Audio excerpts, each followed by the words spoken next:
Hello, everybody. Welcome to the channel. You guys ready for our first annual Collector Summit?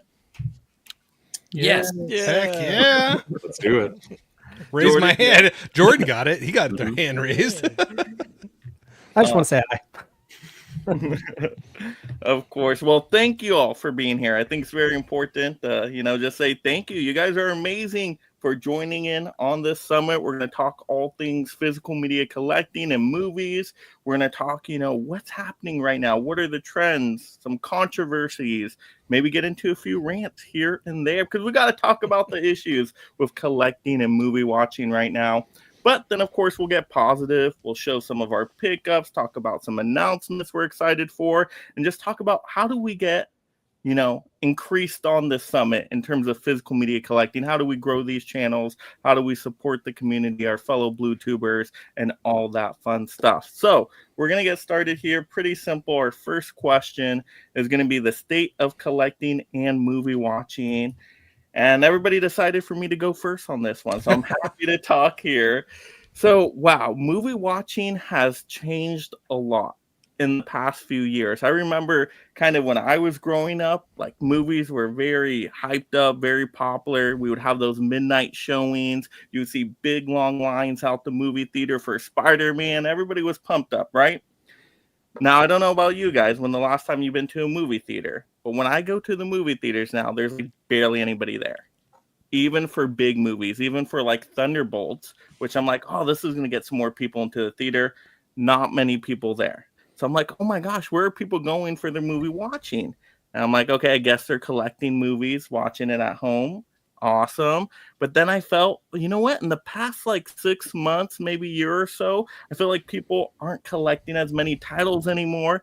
Maybe that could be because of high prices and there's just so much stuff to try to collect and so many things are coming out weekly. It's just tough to keep up with everything. And so I feel like there's this kind of fracture in the movie watching audience, right? And then you got the people that stream. They'll just put something streaming, and as simple as that. So they're not going to the movie theaters or collecting physical media. So it's this big fracture right now. And then you talk about collecting specifically, there's fractures within that too, because you have some people that are only 4Ks, some people that are just Blu-rays, some people that are DVDs. Heck, some people are still collecting VHS. So it's this weird kind of mixture right now with collecting. I don't know if you guys feel the same way on that, if anybody wants to jump in and knows what I'm talking about, or maybe I'm just living in a whole other echo chamber right now. But yeah, Jake, go for it. Yeah, I a lot of different avenues that you kind of jumped around in there. We can go to the movie theater aspect of things right off the bat. I feel like movies are definitely not as popular for the most part as they have been. I would say really since COVID, like people figured out that they could do other things than go to the movie theater and find a lot of things to do around the house. And whether that be streaming anything or just playing video games, there's a lot of different avenues where your attention spans can go. I went to see the last two movies I saw was Sinners and Thunderbolts. I still try to go to the theater 2 to 4 times a month, sometime around there. And those two showings were pretty full. I would say they were like 2/3, 3/4 full, somewhere around there. But I also went to the biggest screen possible. I feel like that's what people need. I think more theaters need to expand their horizons and not just go to a screen that doesn't have a lot of like technology upgrades. They might have some screens that haven't really been touched in 20, 25 years. And when I have an OLED at home, even sometimes I'm like, okay, should I go to the theater and spend $30, $40 with concessions and everything to go see it in the theater?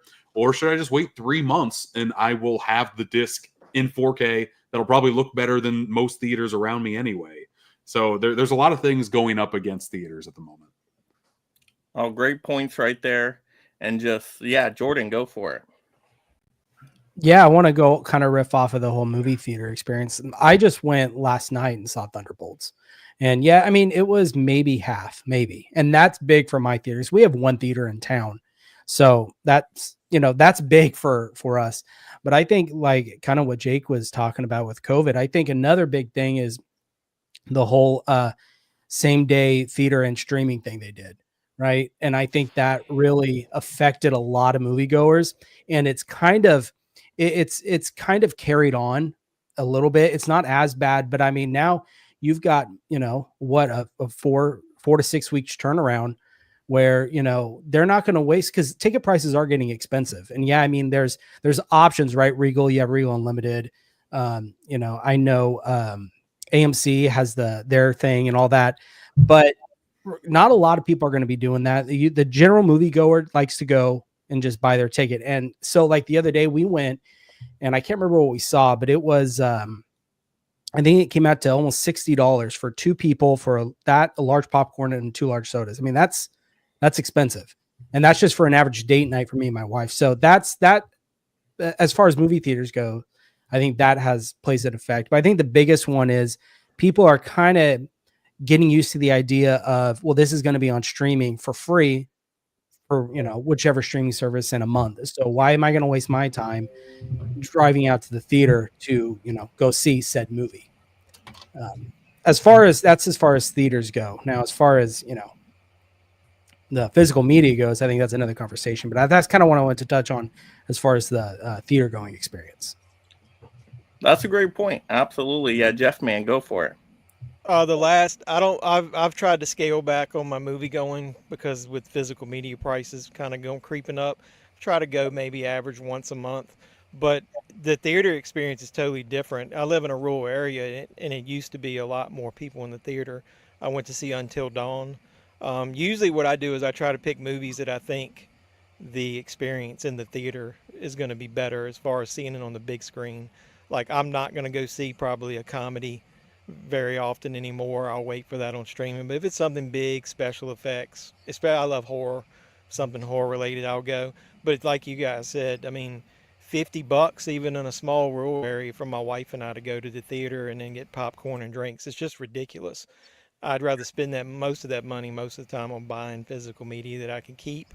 But like I said, I've already cherry picked probably about 6 for the rest of the year that I really have to see in theaters, and the rest is just, if I don't feel like it, I'm okay with just buying it now. But I will say this, I'm a little older than probably most of you guys.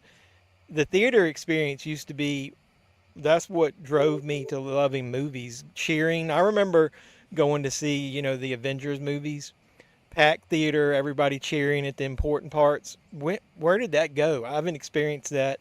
Maybe it was, like you said, since COVID. I missed that part. So you can't do that at home, obviously, unless you had a group like this who enjoy movies together or whatever. But I don't know. I'm trying to find a balance there. So going to the movie, maybe not quite as often, so I can buy more physical media and enjoy that as well. And then Nate, did I see you? Yeah. So, you know, obviously, Mike, you know, because we do the stuff with I'm a theater. That's my preferred way to watch movies. Right. It won't change. It will always be theater. I'll watch it at home a second time. I don't really love watching movies for the first time at home. That's just my preference. I'd rather go to a movie theater. Obviously, with older movies, you know, it's going to be tough. But new movies, I want the theater. I mean, that's just how I was raised. You know, my grandma used to take me to the movies every week. So I still go every week. I usually go to about between 8 and 10 movies a month. I use a subscription service. So I'm Regal. I do Regal Unlimited. AMC A-List is great as well. For me, as a movie lover, I don't see. I would never go back to paying like a ticket every week. If I did, it'd be one movie a week, maybe. Now, I agree with a lot of what people said. I do think where you live also determines, because my theaters are Thunderbolts was full, and I went Thursday night. I usually go Thursday nights. Minecraft was absolutely jam-packed. It was like almost sold out. Sinners was almost sold out, and I saw them in IMAX. So I do think I live in Orlando, so it's like I do think where you live. You know, my cousins in New York, their theaters are always packed every single movie they go to. So, you know, regional, you know, where you live does matter, but the ticket prices are the reason why I think most people don't go anymore. And I completely understand it. Movies were the sort of working man's entertainment, right? $5 ticket. You could take your whole family for $25 and get snacks. And now one person can get one ticket for $25 and you ain't getting a snack. So I do think they've priced out families. Or if you have to get a babysitter, I know people who have to pay $100 for a babysitter and then for their tickets and then for their snack. And then if they want a meal, if they're going on a date with their wife, so I do think it's too expensive. And then the movie theater going experience, to Jeff Van's point, not only is it different in theater size, people that go, cell phones have really affected movies.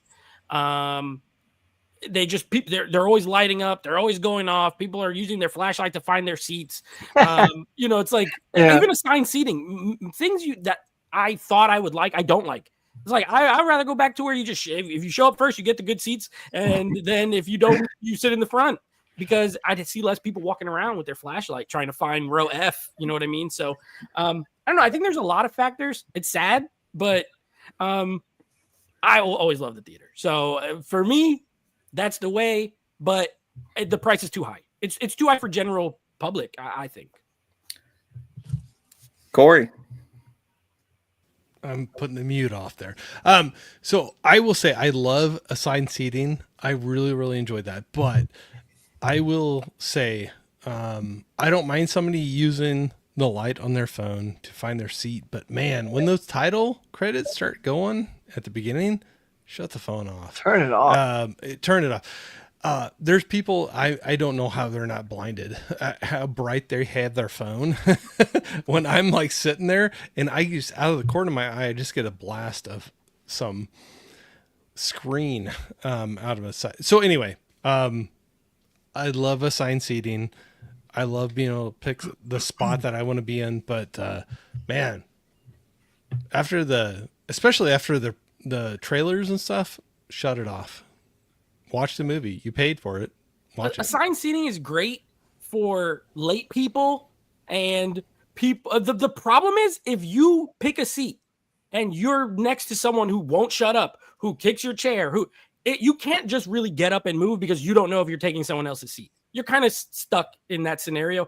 With assigned seating, I usually end up picking something off, like to the side, because you're kind of trapped, or you got to keep checking the app to see if there's an empty seat, and then you're using your phone and doing the thing you hate. So it has drawbacks. It has benefits, but it has drawbacks too. Oh yeah, Chris, go for it. Nate, raw dogging a movie theater seat in 2025 is crazy work, man. I respect it. I might actually start doing it, So I go to the movies fairly often. I have it seems like semi to weekly date nights with my boy Daniel from the Cobwebs, and it's pretty fun. But the assigned seating thing, we pull up right after we have it almost to a system where when the trailers end and when the movie is going to show the announcement, the countdown that the movie theater say the movie's going to start, that whole thing. But is it weird that I find it hard to watch a movie without like Subway Surfers above or like Minecraft parkouring above or below the screen? Or is that just me? That's you. Oh no. I swear, guys, I think the movie, the whole phones and movies is because movies are competitive for people now. It's a race to see who can record in the movie theater and put spoilers first on the internet for views and clicks. It's really kind of that now. People have a hard time paying attention to movies because movies are split up on TikTok and on Instagram Reels as parts 7, 8, 9, and 10, and people watch whole damn movies on there. It's really hard to ask people from a certain age demographic who should really be supporting the movie theaters to commit to go see new releases that aren't part of a popular franchise or some sort of video game adaptation. Whether it's going to be good or not, they will go see it because the internet as a whole will not go out to see it and wait for somebody to record it on their phone and post it online. That's really all it comes down to. However, the nice thing is the niche aspect of movie theaters is so back, baby. We're so back. People who love movies can go out and see movies. And the theaters are going to be packed, but also the day afters are great because everyone else went the night before. Theaters, I feel like when they're rowdy, it's part of the fun. If you can get into it, it's almost like a concert now. It's kind of cool. But for the more niche movies, there's a small dedicated audience and you have a good time. My time. There you go. Tony. Yeah, so I'm like with a lot of the older people here in our group. Tony, you're pushing like 30, bro. Stop. We grew up going to the movies every weekend, and now it is a race to to get there on opening night so that you don't get spoiled, especially with the big blockbusters. So I do go to the movie theater at least once a week. I do love the subscription service for AMC. It really helps. But I do like assigned seating also because I like to know where I'm going to be and who's going to be surrounding me so that I don't get annoyed or disrupted during my movie. I'm like Corey. I don't like the big flashing lights from the cell phones. I'm not one of those that's confrontational, so I don't like to tell someone to turn their cell phone off. You know, usually after the movie starts, if someone's really distracting me, I'll just go find another empty seat. But I do prefer seeing my films at the movie theater first. That's my preference. The big screen, you're there by yourself. You don't have the distractions of what's going on at home. I usually go by myself. I can't get my wife to go to the movies with me too often. So it's a time to get away and to enjoy a film on the big screen. And that's the way I prefer it. Right. And now we have Marvel movies that are spoiling themselves. Oh, I know. Marvel is going out of their way to be like, oh, yeah, you know this Thunderbolts movie? Yeah, it's a totally different thing. Go see it this weekend now. Right, exactly. And they start putting up the banner with the new Avengers on it. Drives me nuts. Yeah, Huck and then Jordan. Yeah, I'm with Tony there. Look, the one thing I'll say, my favorite thing about the theaters is it's actually getting smaller in the sense that they're getting these much more luxurious seats in there with the footrests and the table that swings out in front of you. I love all that. I got so cozy one time, I almost fell asleep because it was so cozy. Of course, it was Craven the Hunter, but you know what you gonna do, right, Mike? But yeah, and sometimes no slander on Craven. Yeah, like, but it is true about the phones. Everybody's saying is like, I had a girl next to me. I don't know, I think it was Minecraft, literally just like checking her text, like had nothing to do with the movie or wanting to record the movie. Just, I'm sorry, are you bored? Did you not come to pay your money to sit and enjoy the movie? So yeah, that is something. But like Tony too, I go by myself mostly. Except once in a while, my wife or daughter will come, but it's rare. Like daughter came with me to see the Thunderbolts, but usually, yeah, it's a me thing. I get away, I can chill, and I just prefer that. But yeah, and the assigned seats are nice because I know I can drag my butt a little bit and show up a little late and know that I'm still not missing anything because the trailers are 20, 30 minutes long. So it's not a rush. So yeah, that is something I do like about it is the extra nice seats that are coming in most theaters. Some of my theaters still don't have them, but several do. So eventually, like I have the Regal card too because I go every weekend. And I asked the guy, I'm like, hey, when are you getting your seats updated? He goes, oh, we're on the list. We're just not high on the list. So I wish I lived in a bigger city. I was in Orlando on a business trip. It was really nice drinking some beer while I was watching a movie. Oh, sweet. Yeah, we got that too. Yeah. Jordan, were you gonna say something? Yeah, about the assigned seating. I'm not a fan of it because one, I like seeing the previews. I always like seeing the trailers, get to know what's coming out to an extent. Like Jake said, with even Marvel, their trailers give away whole movies. But also to piggyback off what Chris said about, and I noticed it's like kind of when people are rowdy, it's part of the fun, and I agree. To an extent, I think when it pertains to the movie you're watching, that's fun. You get people getting excited, cheering, but what Heck said, when it gets to the point where people use it as their personal hangout spot, that's when I have a problem because like we saw Thunderbolts and the very row behind us was probably 15 high school teenagers came in and they were cracking jokes, laughing, not even talking, not even watching the movie. And I don't know, it seems like people have started to act as though the theater is their own living room in their house. Mm-hmm. And that's definitely, and it kind of taints it a little bit. So I personally like going, like Nate said, Thursday nights, because at least for my town, no one goes Thursday nights. It is a ghost town. And one, you get the movie out of the way, so you're not worried about spoilers. There's no one there. And it's just a better experience, unfortunately, because I do miss the time when, you go to a midnight showing, have to wait outside or wait out all day in the cold. Like I remember Dark Knight Rises, that was an all day thing. We waited, took the day off. It's just not that anymore. It's different times. I used to love doing that. Yeah. I loved it. I would go to midnight. I would show up at 9. I would get in line. I would sit in the cow pen full of people with the zigzagging lines, hearing the movie like in IMAX playing. I do miss it. I don't know if I could do it now because I'm older, but when I was younger, I was all about it.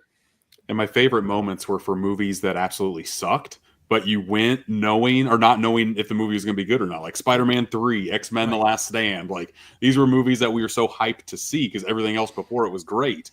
And then it's just that camaraderie that you get when you watch it with a group of people and you're like, oh, let's talk about this movie afterwards and how much of a dumpster fire it was.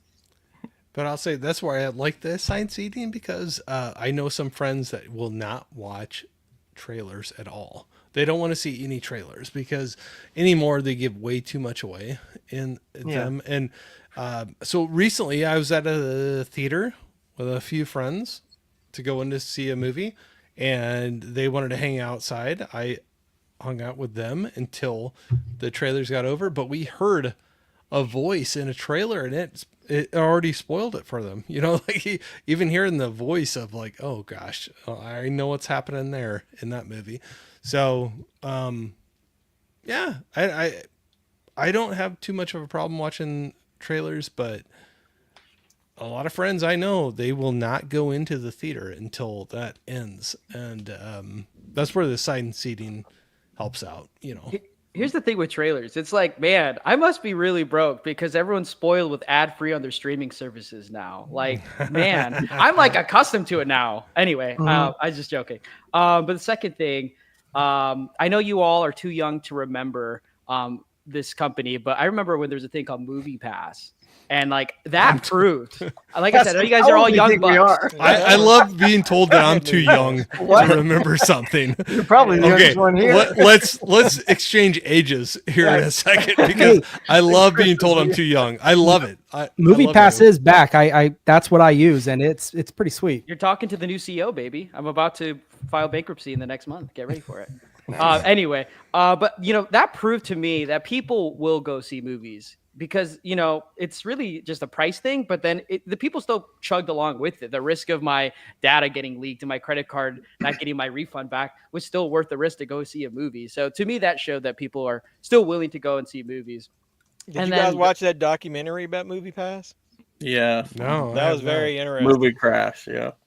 And then the third thing, one thing that annoys me more, you know, not just to sound old now, you know, annoys me more is it's not even the trailers. It's when Amazon announces you can buy the new movie a day after the movie released in theaters and pre-order it for $40 and a kidney to pre-order it. I'm like, when did we normalize that? I remember the days where movies were in theaters for at least 2 weeks. And then people were like, can't wait to get the Blu-ray or DVD when it comes out. And I'm like, now it's like, get the 4K and Blu-ray right now. That's the one. Man, you guys have had some interesting stories with theaters. I'm like, to me, theaters is the cheapest way to watch the movies if you have a subscription pass. Yeah, because I don't have that around me. Pass, oh my gosh! In my area, it's super cheap too. It's like $22, something like that. And I'm like, I've gotten so much value out of all the movies I've seen. I'm like, oh my gosh, I've saved like thousands. That was my heartbreaker. We had a chain around us that got bought out by AMC, and they started gutting the place and like putting new seats in, everything, and then they just they shut it up. It's boarded up right now. There's nothing there. Oh man, they closed it up, but they were putting a bunch of money into revamping it, putting new seats in it, and I was all excited because I was like, I'm getting AMC A pass or the whatever A-list pass or whatever it's called. I was excited, and it went away. Maybe they're still trying to get the asbestos out. Yeah, yeah. It's my corner of Iowa. They're like, nah, we're not going for that. Right. Iowa mostly has Cinemarks, and they don't have anything like that. Well, that was a Cinemark that got bought out by the AMC. So now in my neck of the woods, it's Marcus Theaters. So, well, I apologize. I was probably the reason Movie Pass closed because I cheated the system the whole time. So it's your fault. Yeah, where every week they kept changing the rules. So like I remember going one week and seeing whatever movie I wanted, and then I didn't look it online that they had changed it. I went, my wife and I go to the movie. I roll up into the parking lot. I go to buy my ticket. It's restricted. it wouldn't let me purchase it there toward the end. So what I did was I chose a movie on the phone, bought the ticket, went up to the little kiosk. I chose the movie I want because it didn't really matter because the money was on the card, and I bought the ticket to the movie that I wanted to see. And there was nobody policing it. But if you went to the actual person to buy the ticket, they made you buy the ticket for the movie that matched. But I used the kiosk all the time and just picked whatever movie I wanted. Well done, Jeff. Well done. Yeah. But yeah, those subscription passes are great. And plus, you get like a ton of rewards too. So I'm always getting like discounted popcorns and drinks because you get reward points and you can redeem them. Do most of them do that? Gab, do most of them have rewards? Do your guy Regal does for sure. Regal. So. Yeah, I know Mike's got that diamond pass. I'm gonna have to check it out. I've got a Regal near me, so yeah, I mean it's worth it. I gotta sneak stuff into my movie theater, so no, really, too, I'm kidding. Yeah, if you go to the theater, I think twice a month, it pays for itself. Yeah. Where the value is 3 times or more. So if you go 3 times or more, that's where you get the value. So. Okay. Yeah, we used to have a Regal close to us, and that's what we had was a Regal Unlimited, and I think it was Cinema West. I've never heard of them. Bought them out, and now the closest Regal I think is an hour and a half away from us, so it's not worth it at that point. Yeah, do you guys have the additional movie pass? Like for me, so I got the pass, right? But then Regal offers this thing $50 for the year. It's like, oh, it was 40, now it's 50. And what it is you get discounts on your drinks and popcorn every time you go. Last year, you bought the cup and the bucket and got a refill for a very cheap price. So now they just, instead of giving you that, they just give you their own cups and buckets for like 50% off. But you have to get the large of everything. So you got to get the large popcorn and the large drink, and then you get it for half off. And I think I tallied it up. If you go more than 6 times and get a drink 6 times, you would have paid $50. So I've already. Well, they want you to buy those popcorn buckets now too. So. Oh yeah, or you just pick it out of the trash and go up to the counter and fill it up. You know. But yeah, Huck, there is value with that Super Saver, like you said, if you get it so many times. So I got it right away when the year started. I'm like, oh, I know, right? Money too. And then you get rewards after you buy those, so then you can redeem those rewards later. I'm just like, you got to know the tricky part is I didn't realize is they expire, so you have to keep an eye on those points. Yeah, because you lose them. And I would just keep saving and realized, oh my God, I just lost 2,000 points. So now I just start like using them. I'm like, I brought my kid to the movies. I'm like, Brooke, I'm gonna use my points to get your ticket. Yeah, you got to use those points. Yeah, tickets are good for bringing in other people, definitely. Or even getting the popcorn, the small popcorn, and then upgrading if you want is the best value. It's more valuable than the drink. That's a tip. Nice. But but the trailers, I will speak to the trailers. The trailers are awful. It feels like the trailers are longer now. It's like 30 minutes sometimes at my movie theater. And not only that, there's commercials, and not just at the beginning before the trailers, there's commercials in the middle. And I've even seen right before the movie starts, like the last thing you see is a trailer, and I mean a commercial. See, I can't even get it straight anymore. Yeah, there's so many commercials. There's so many trailers. That there's like credit card commercials. There's those Amazon and it's so weird. Amazon Prime streaming commercials. I'm like, you guys know this is competition, right? Like, does anybody vet these commercials before? Right? Yeah, it's so weird. What cracks me up is when you see they do commercials for their own theater chain. It's like, I'm already here. I already gave you my business. Yeah, I like the Klarna ones. I like the Klarna commercials that are in theaters because it's like, damn, I'm still paying off Hard Eyes going to see this new movie. It's like, wait to make me feel, come on. I just mortgaged the popcorn I bought here. But those Amazon Prime ones are the worst though, because they've even said like, oh, why go to the theater and watch a movie when you can have Amazon Prime at home? I'm like, did nobody like vet this commercial? Like, this is terrible. No, they need the money, man. They're not vetting it. The CEO just saw the check and he's like, okay. Yeah. Oh gosh. This whole conversation we had, and to speak on physical media, I'm pretty sure Scream Factory has already announced a alternative slipcover steelbook exclusive with Walmart for Creepshow. So just want to throw that out there. Another one. Don't get me started with Scream Factory if we hit on that topic. Man, we're going.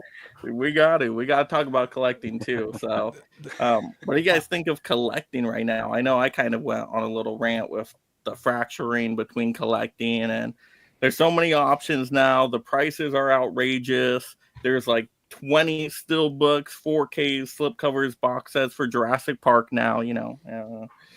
Instead of getting some catalog titles, we haven't gotten to even Blu-ray yet. We're getting the same 4Ks over and over again, and they're just more expensive than ever before. So I'm frustrated with where collecting is going that way. I don't know if any of you guys feel the same at all, but are you guys getting all the new every time they drop a new 4K of the same movie? You guys quadruple dipping out there? No. I think I spoke about that on your last stream, is that because they keep re-releasing everything over and over, I've tried to curb now, where if I'm pretty happy with like the Steelbook 4K, I'm not going to buy a second one. Plus, I don't have the space. I mean, I've been collecting VHS back in '85 to DVD to Blu-ray. I mean, eventually I'm going to run out of space. So I think in the last year, I've curbed the amount of double dipping I've done tremendously, to the point where I just buy one, unless I always give myself like my top 3 or 4 movies that I love. Like if you've watched my channel, I love Jaws, love the original Halloween. I'll double dip on those all day long, but I try to, it's got to be something awful special now before I'm going to buy a second copy of something. So are you getting the new Jaws Steelbook, that 50th anniversary? Yeah, I ordered that from Groove around the same time everybody was posting that was the cheapest way to get it. I ordered that. So yeah. Well, that's why new documentary. Yeah, exactly. It's got a new documentary. You got to get it. I'm like, at least it's something new on there, right? I Right. mean, for a change, yeah. Mm-hmm. And how much is that Steelbook? So you're paying that documentary for $50 for that documentary? Actually, I think they had it for $29.99. So. Oh, what a bargain. Get the movie too, Huck. Don't what forget. A bargain. Huck coming out with the punch. I can see the sunscreen applied on the actors in this version now. All right, quick super chat here, and then we'll hear Huck's thoughts there. But Tiana loves movies with the $6.99 super chat. What's your favorite snack to sneak into the movies? I think that was for Corey, right? Because you were sneaking in the snacks. I didn't say I snuck in the snacks. I was talking about snacks. I didn't say I snuck them in there. Well, those words came right out of your mouth, Corey. No, So what is it? What is your candy of choice over there? Gosh. Sneaking in or not? Well, I'm going to tell you right now. I buy a lot of candy when I go into the theater, and one I put on my channel right now was 2 of my favorites, Twizzlers or Sour Patch Kids. You know, those are like 2 pretty big hitters for me going into the movie. So I loved seeing Sour Patch Kids is winning right now, I think, from the poll. But so you telling me none of you guys sneak candy into the movie? You actually I do all the time. I only go to the dollar store first, then you jump over to the exactly. The dollar store is right down the street. You get your goobers. You get your goobers at the dollar. And I'm like, my store. wife's got to go, so she can take her pocketbook, and we can. Goobers are great. It's all about the milk duds and the peanut butter M&Ms, man. Come on now. Okay, that's gonna be my my next poll. Is regular M&Ms, peanut M&Ms, or the peanut butter? Oh, peanut butter all the way. That nice salty with the chocolate. Get me going. My theater, there's a Five Below, that store Five Below right by. So I'll walk over there. I'll get whatever fits in my pockets. That's my favorite candy to sneak in. Pick a couple. Either I do love peanut M&Ms. I love peanut butter M&Ms. I'm a fan of gummy bears, like gummy lifesavers, whatever. At the theater though, because I do like to support theater, so I'll buy like my drinks. I'll buy popcorn. It's fine. But candy, only bringing it in my pocket. Right. I don't buy it's like $5 for the same box that's $1 over there. Yeah. Popcorn, I can only get it there. I'm not bringing in a bag of popcorn, so that I'm okay. Well, it's not the same. A little popcorn falling out your jacket. Imagine I'm walking and there's like a trail. He's wearing Jinko jeans, deepest pockets possible. Yeah, little side pouch. I'll say my butter neck of the woods. jeans. Yeah, right. Exactly. My neck of the woods, the winter, I can bring anything in there because you got like heavy coats on and everything. Yeah. No one ever talks about bunch Jake, of crunch. you know, S tier candy. S tier candy for me. And that's good if you put it in the popcorn. Wow. It's really good. What was that? What kind of candy did you say? Bunch of crunch. Oh, Oh, I Bunch like of that. Crunch. Yeah. Yeah. I was just talking about. I was digging on. You remember whatchamacallit? I do. Yeah. Those are, Mhm. good. I Yeah. love those Yeah. chocolate chip, those cookie dough bite things. You I'd guys go ever for get that, those? yeah. Those are good. It's all about Reese's Pieces. There you go, Tiana. All of them. Reese's all the Pieces. There you candy. go. All Damn of right. them, yeah. Any day, all day. All right. Huck, E.T. was right. And Mike's like, let's get it back on track here. We're talking about no, that was candy. great. No, that was awesome. But Huck, collecting now, because I know you've been tighter on the wallet with getting as many titles, right? So what's going on in the collecting 100%. world for you? Yeah, so this is my. I've had to have real deep conversations, and same with many people. It's like it's space, it's price, it's all that stuff, right? I've even like gone through my shelves and pulled like 100 out to get rid of because I've either seen it, won't revisit it, just so I have more room to get new stuff, right? But everything now, so like this is one of those things they say, oh, now's actually a really good time because there's always sales. But that's the thing, that's the risk. There is always sales, and that's when I wait, right? Because my thing is I want a deal. But what happens is I don't own Tombstone because I wait. I don't have Panic Room because I wait. So that's the risk. And you have to be okay with that. You have to have that conversation with yourself that says, am I fine if I lose out on that? Because I still have the movie. I still got Tombstone on Blu-ray. Can watch it anytime I want. Got Panic Room on that, what is it? Super Bit Super DVD, which is a good release. And this is the other thing too, I'll tell you. I've been finding like movies on DVD, like at thrift stores or even like dollar store. I found Charlie Bartlett, like on the 52-week movie challenge. It was a high school movie. And I watched that one. And you know what, guys? It's like watching DVD. I was never distracted that it was DVD quality, because if the movie's good, you're just enjoying the movie. It's not horrible looking. It's just as long as it's good and it plays well and you're invested in the film, it's a win. So, so getting those sales is the key, getting those groove deals, the Kino Lorber sale, this sale. Those are the things I wait for, and those are the things I jump on. But when it comes to that day one thing, I just can't afford it. Like 2 or 3 things, you're at $100 already if you go day one steelbooks. Mm-hmm. That's a lot for me. Oh, that's a lot. Especially when you got a kid going off to college, and I'm going to be probably not buying even more when that happens in like 4 months. So yeah, for me, it's like day one, not a deal for me. It's about waiting for the sales. So Anymore, it's only 2 or 3 steelbooks to get to $100, so. yeah. I mean, and that's if you're just buying like the studio release. Don't even look at a boutique if you only want or the Disney stuff, $100 or those Disney steelbooks. But like the 2 Deadpool and Wolverines cost you over $100, right? Weren't they like 50 something? Yeah, But you could have waited, got it on a sale, like buy 2, 3 deal, because I think I got the price down to like, it was under 40 for sure by the time I got it. So yeah, but Sam, I just got the slipcover on that because I just want the movie. But again, that's another thing too. If you wait for a sale on Deadpool and Wolverine, you got lucky because it could have sold out. Even at that outrageous price, it could have sold out, and then you never would have got it. So you just have to be okay with that. Disney and Sony are like really bad at like releasing only movies on Steelbook, and they don't press a lot of those Steelbooks. So once they're gone, they are gone until maybe they decide to do a re-release, but that's few and far between. Well, since you're obsessed with Steelbooks, why do you think that those 2 studios went that route? Like Panic Room people were waiting for that for so long. Mm-hmm. I love Panic Room, so I went ahead and bought it, but it was reluctantly. Why do you think they did that?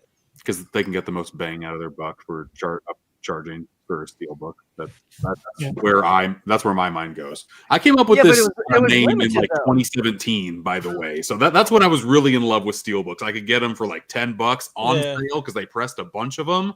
Yep. Now, but a movie like that had never been on Blu-ray. So if they had released that on Blu-ray and 4K, people would have bought that. So they would have made more money. See, that's why I don't think it was a bang for your buck, because they limited it and now it's out. If you made also a steelbook with a 4K with a slipcover and Blu-rays, right? You would have kept making money, but you limited it. It's done. It's over. Now there's no more money being made on a title that had a nice transfer. I'm guessing if anybody's seen the 4K, because I have not.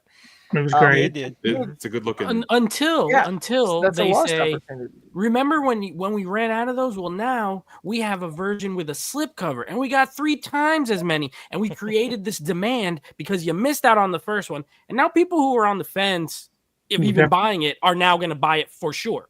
So Yeah. now you got the people who didn't get the first one, Yeah. and the people who are on the fence about it, and now you have made More money. Yeah. And it's annoying. I agree with you guys, but Plus I'm assuming that's kind of the process. The only Well- option for Tombstone was $55, so that's Yeah. where my like bang out of your buck is. Like, Oh, and well, that's yeah. sold out. Like that's the thing. Like the demand will be there for people that want to buy it, and if they sell lesser amount at a very high price, then they're okay with the amount that they made. Well, that reminds me, if you guys remember Disney's the movie vault or whatever it was, and that was a whole Yeah. that was a way to make Stored in the money. Is vault. all Yeah, Mhm. all it was, right? Like Nick said, get the hype there, get them to want it, pull it, and then release it a little bit at a time.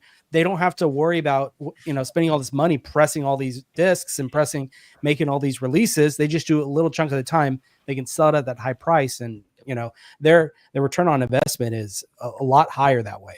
they would much Unfortunately. rather not sit on inventory and Right. do a re-release a lot later. Like I know in the UK, I want to say they did a standard edition for Tombstone. They did. So I It would seems like not they be do that a shocked. lot. I would not be shocked if that came out later down the road this year. Oh yeah. I will say, just to touch on the topic, and to Jordan's point, Disney is I think we talked about this on a stream, Mike and Huck, but with Disney, they've created this model with the Vault, right? Come out the silver edition DVD, the gold edition Blu-ray, the diamond edition 4K, the platinum edition 4K, the signature. It's the same movie, and they'll add a feature. And they'll add like some little things you could put on the side of the screen that fill the screen so it's not black bars. And they do little things like that. And people bought, Bambi 11 times. As far as for me, Lilo and Stitch. Now it's There you the go. ultimate collector's edition. Like they're still doing They're it. up to Ultimate Collector's Edition. And next will be the Super Mega Ultimate Collector's Edition. But yeah, I as far as collecting for me, I'm in the same boat as Huck in a way. I have dialed back as far as buying in general. If it's a movie I really want, I'll still buy day one. But I buy so many less that it doesn't really affect me as much financially. I have had a crazy relationship with collecting. Like it used to be buy everything day one. Seen it, haven't seen it, doesn't matter. I would go to Movie Stop. I would buy everything, whatever was on that little standee. I would buy it. Because it was a trading store, whatever I didn't like, I would bring it back. I would put the digital code and I would bring it back. Because back then, you could trade in a movie, no digital code, they didn't care. And now I find myself more about curation than collection per se. I would rather just have things I know I like as opposed to everything. I don't need everything. I don't have time to watch it. I have more movies than I have time to watch already.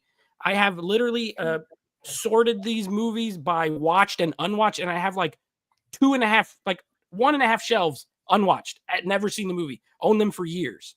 And you do these streams, you do shows, you do podcasts. I don't know when I'll get to them, and so I don't want to keep adding to a never-ending list of movies I've never seen. So now when I'm buying, I only buy things I know I like, and then as I kind of work my way through the old ones. I'll trade them in, I'll sell them, on Mercari, whatever. So someone else can enjoy it because I didn't really enjoy it that much. But I don't buy nearly as much as I used to. I don't need every title, and I no longer blind buy. I don't blind buy at all anymore. If I haven't seen it, if I haven't seen it, I'm clearly it didn't catch my attention to go see it the first time. If it's an old movie and there's another way to watch it, sometimes I'll look through, see what's coming out. And if it's on Amazon Prime, I'll watch it. And then if I like it, I'll buy it. And if I don't like it, I just saved myself $40 on a Scream Factory 4K. You know what I mean? Blind buying is a gift and a curse. I've discovered movies that I've loved, and I've also felt like I flushed money down the toilet. And so for me, I no longer blind buy.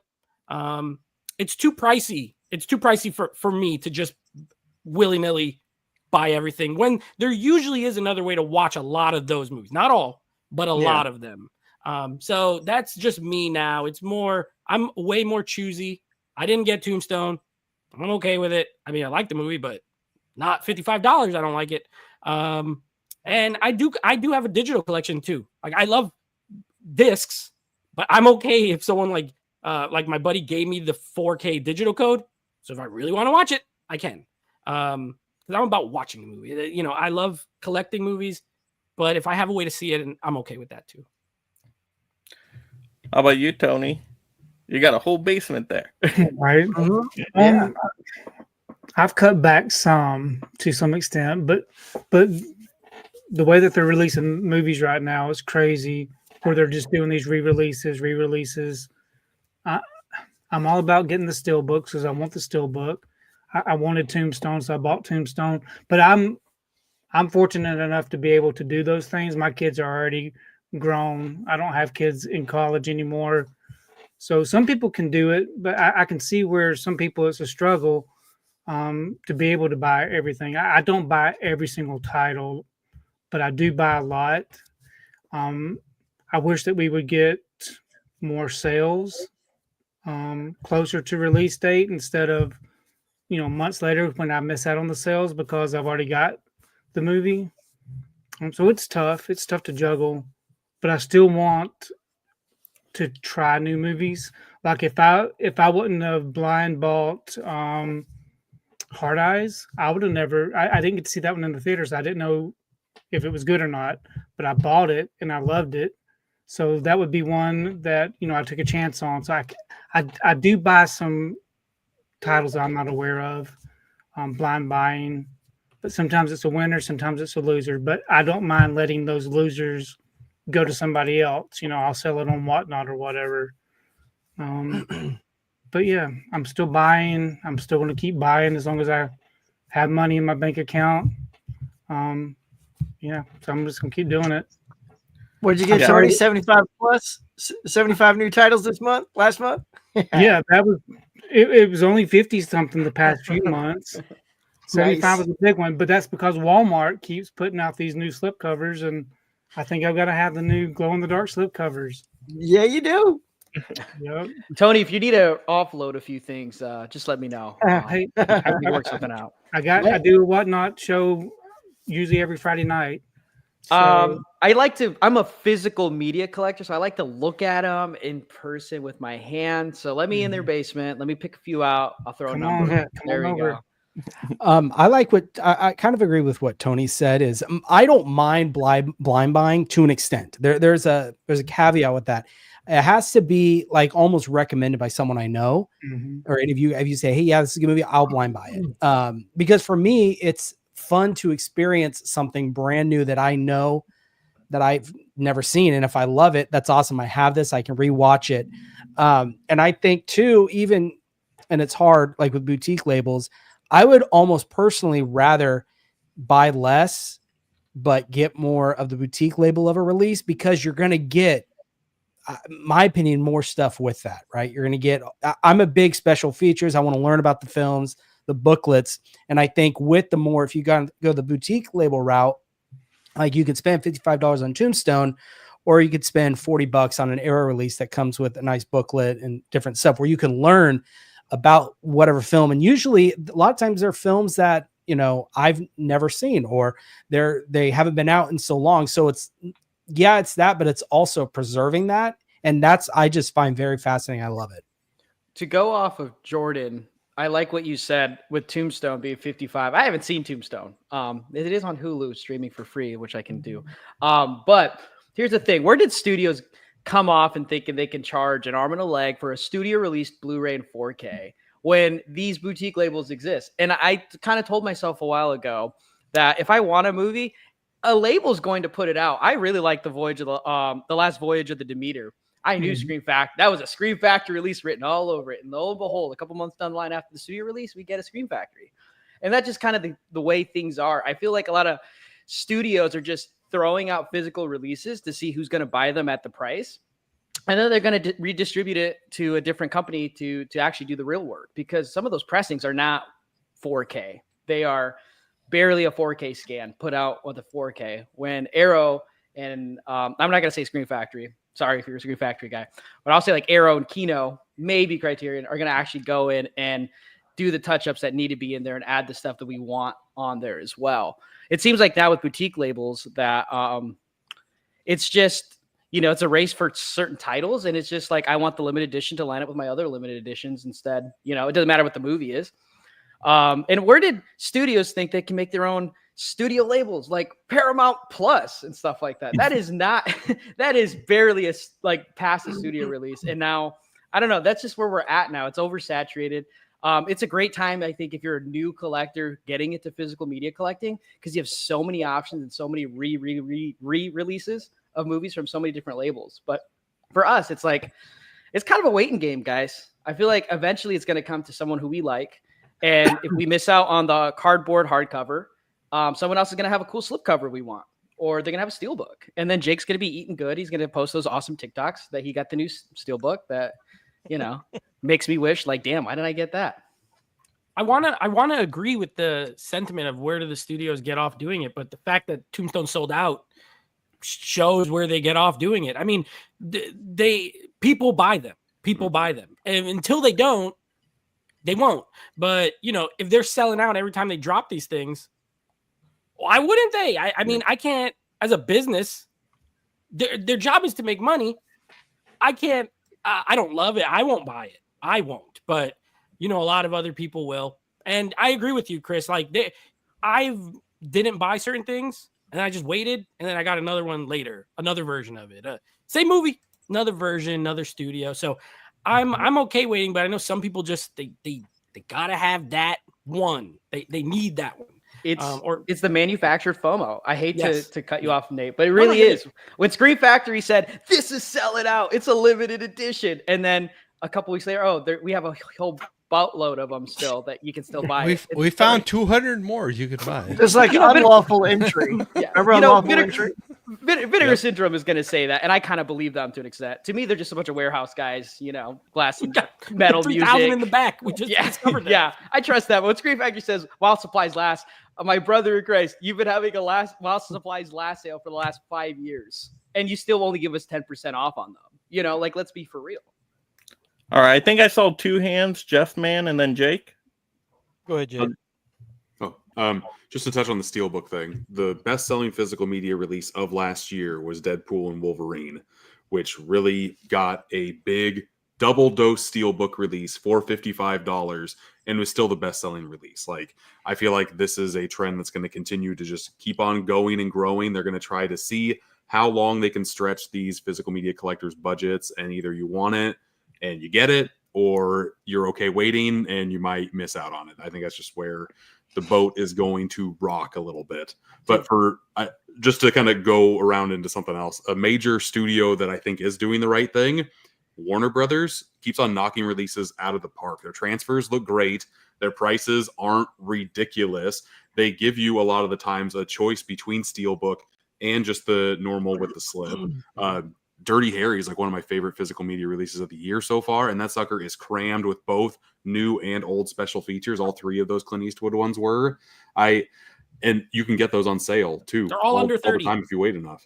All of them. Yeah. Here's the thing I try to mention all those during my movie hunts. I always tell people Constantine had a steel book and a slip cover. All those Warner Brothers releases have come out in the last 6 months. They've done that with. But I'll tell you, all you guys here and other BLU-TUBERs, as you call them, have helped me curb some of my blind buying. I start listening to the ones you guys buy and what you like, and there's certain people that I have similar tastes with.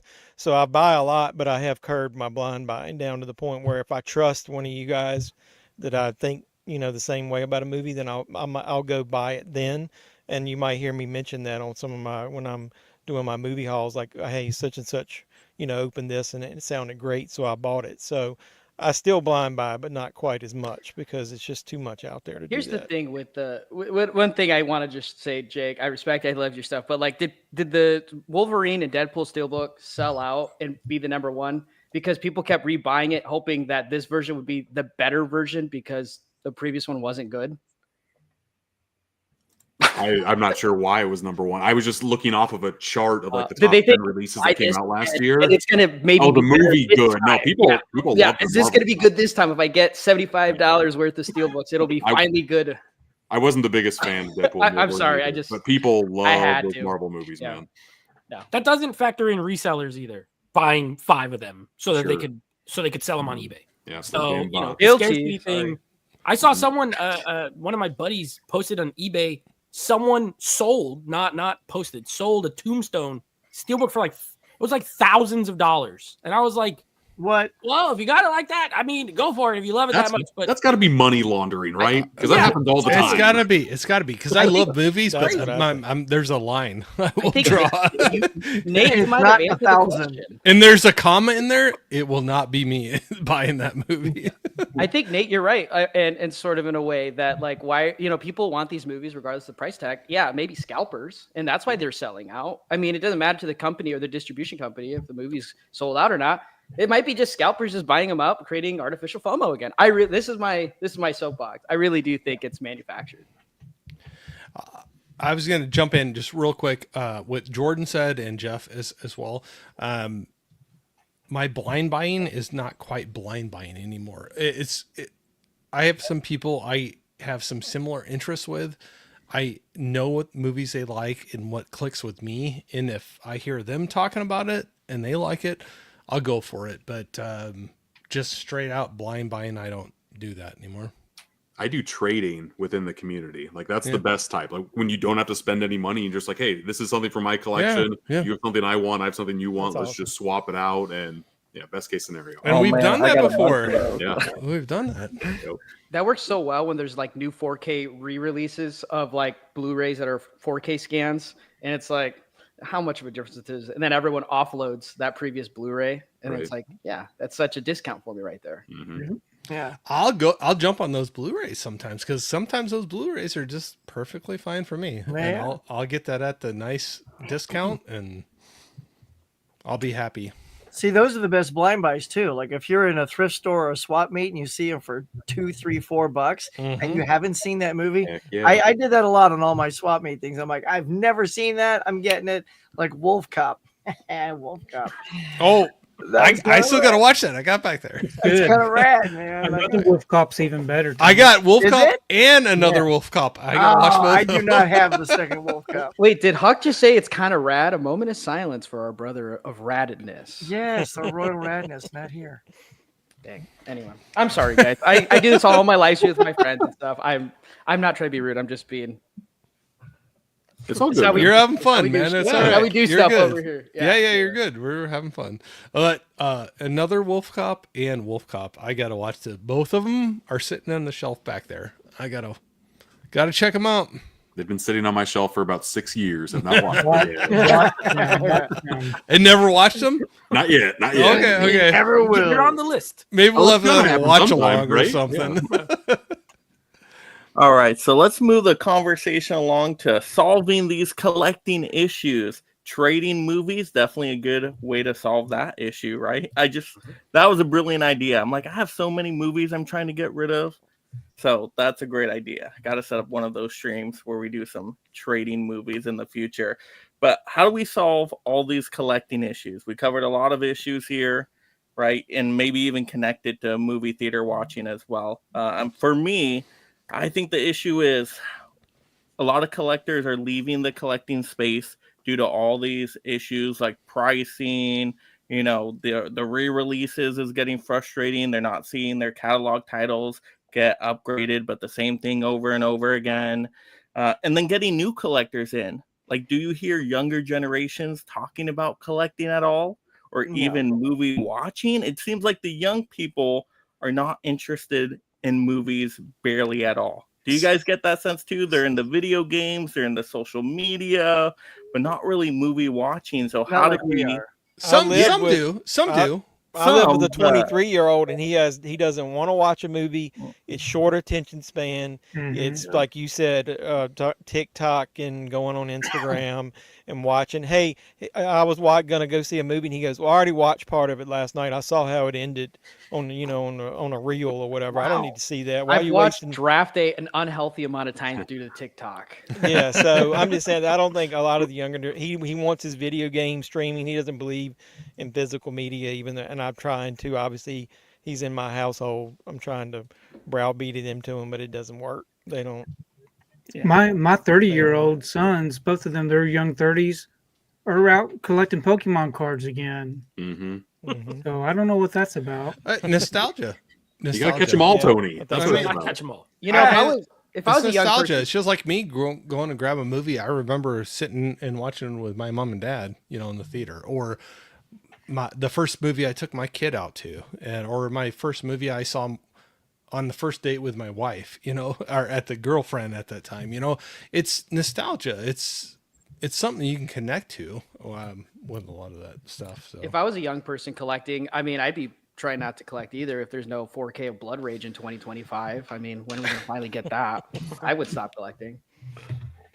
No Blood Rage lovers here? Come on. 4K or bust. 4K or bust with the Blood Rage. That's a 1080p. That's a bummy. Well, I do scale. have one question. I know, like, Jake, you obviously get review copies in. Obviously, I'm not to that level yet, but do they engage in conversation with you guys? Some of the ones that get review copies, do they ask for your opinions on some of these topics, or do they just want you to put the movie out there on social media so that it gets traction? Like, is there a conversation at all ever? Not really. No, I would say there's one or two out of everybody that I deal with that would like to hear feedback on like one or two titles. It's very rare when that actually happens. All they want you to do is just say, hey, we'll send you this if you share it on your social media, and then you send us the link to see that you showed it off, and that's all we want. Oh, okay. Yeah. Well, the only reason I ask is I've got a couple people that drop onto my Instagram and talk to me a lot, and they said, you guys should unite and start, getting some advocates out there and talk to some of these reps and tell them, if you're going to waste, money getting these releases out there, maybe you should do this, that, or the other. And I was like, I wouldn't even know what avenue to go down to get that started. So I didn't know whether you had, any conversations with them.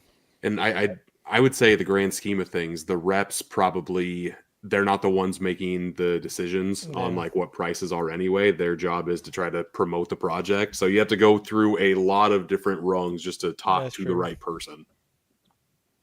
I think with getting younger people in, like Jeff, man, you said, people like to watch other things. I mean, I'm guilty of that too. I watch Steelbook Obsessed on TikTok pretty often, and I get kind of jealous because it's like, damn, that's a really cool thing. But like, I think that's the thing. It's like if you put more content out and show cool stuff, like we have so many cool stuff behind behind us right now. People want to see those things, and like I collect figures in films, and a lot more engagements with figures because people want to see those things before they buy. So it's kind of like trailers for people nowadays, and that's how we can relate to a younger audience, is to show these things off and talk about them and what they're about to get them interested. That is what would get younger people or to get interested, because they don't know a lot of things. And kind of like what we are with the movie theater dilemma. It's like, well, we don't want to waste money going to see a movie because it gets expensive. I wouldn't blame a young college kid, which when I was in college, that's when I started growing my physical media collection. I don't want to buy things if I'm going to get burnt. I want to watch somebody who I could trust in a way and build a pseudo relationship with on the internet to talk about those things and show them off. I think that's just, the thing, just same thing we are talking about, just a different delivery, I would say. So to get my son to do something, I need to show up on his TikTok. You, Jeff, you will eat up TikTok. I promise you, my guy. You will be so big on there. It's a blast over there, man. Cool. I would say, as far as the young person thing, even in like, I'm in my late 30s now at this point. So I think back to like when I was a kid, like me and my sister, we're real close in age. And we grew up, like my parents are not movie watchers at all, but they would buy us like the Disney movies on VHS. And there were so many less distractions back then growing up. Like my options were go play outside, and I'm in Florida, so it's really hot, go inside and we could watch Ninja Turtles. We could watch The Lion King. We could watch whatever. Mm-hmm. And now my nephew, he's 5. I think when I was 5, that was it. I was like, I'm going to play or I'm going to watch a movie. You can't get him to watch anything that is longer. He could watch some YouTube shows. He watches like YouTube kid shows because they're quick. The episodes are like 8 minutes long. Then they're over. Then they're going to the next one, going to the next one. On top of that, they got iPads. They have so many things we didn't have. And I don't, it's rare to see a kid, like a little kid that is super into movies the way I think our generation, I think like 80s, 90s kids are going to be the last ones that young are into it. Now, I do think as they get older, it'll always be something that they'll discover, you know what I mean? And if they're into movies when they hit their teenage years, early 20s, things like that. Because we, when we're talking about the theater, also parents are not even going to take their kids to the theater because it costs them $100. So they're not even going to see the movie at the theater. A lot of them, not all of them, but a lot of them. So, and they're used to streaming. And they're like, why would I buy that? I have it on, Netflix. It's on Netflix. Kids, Netflix is their VHS collection at this point. And I mean, it's tough as far as I don't think the market will ever be for young. It's not for young people, in my opinion. And they don't have disposable income.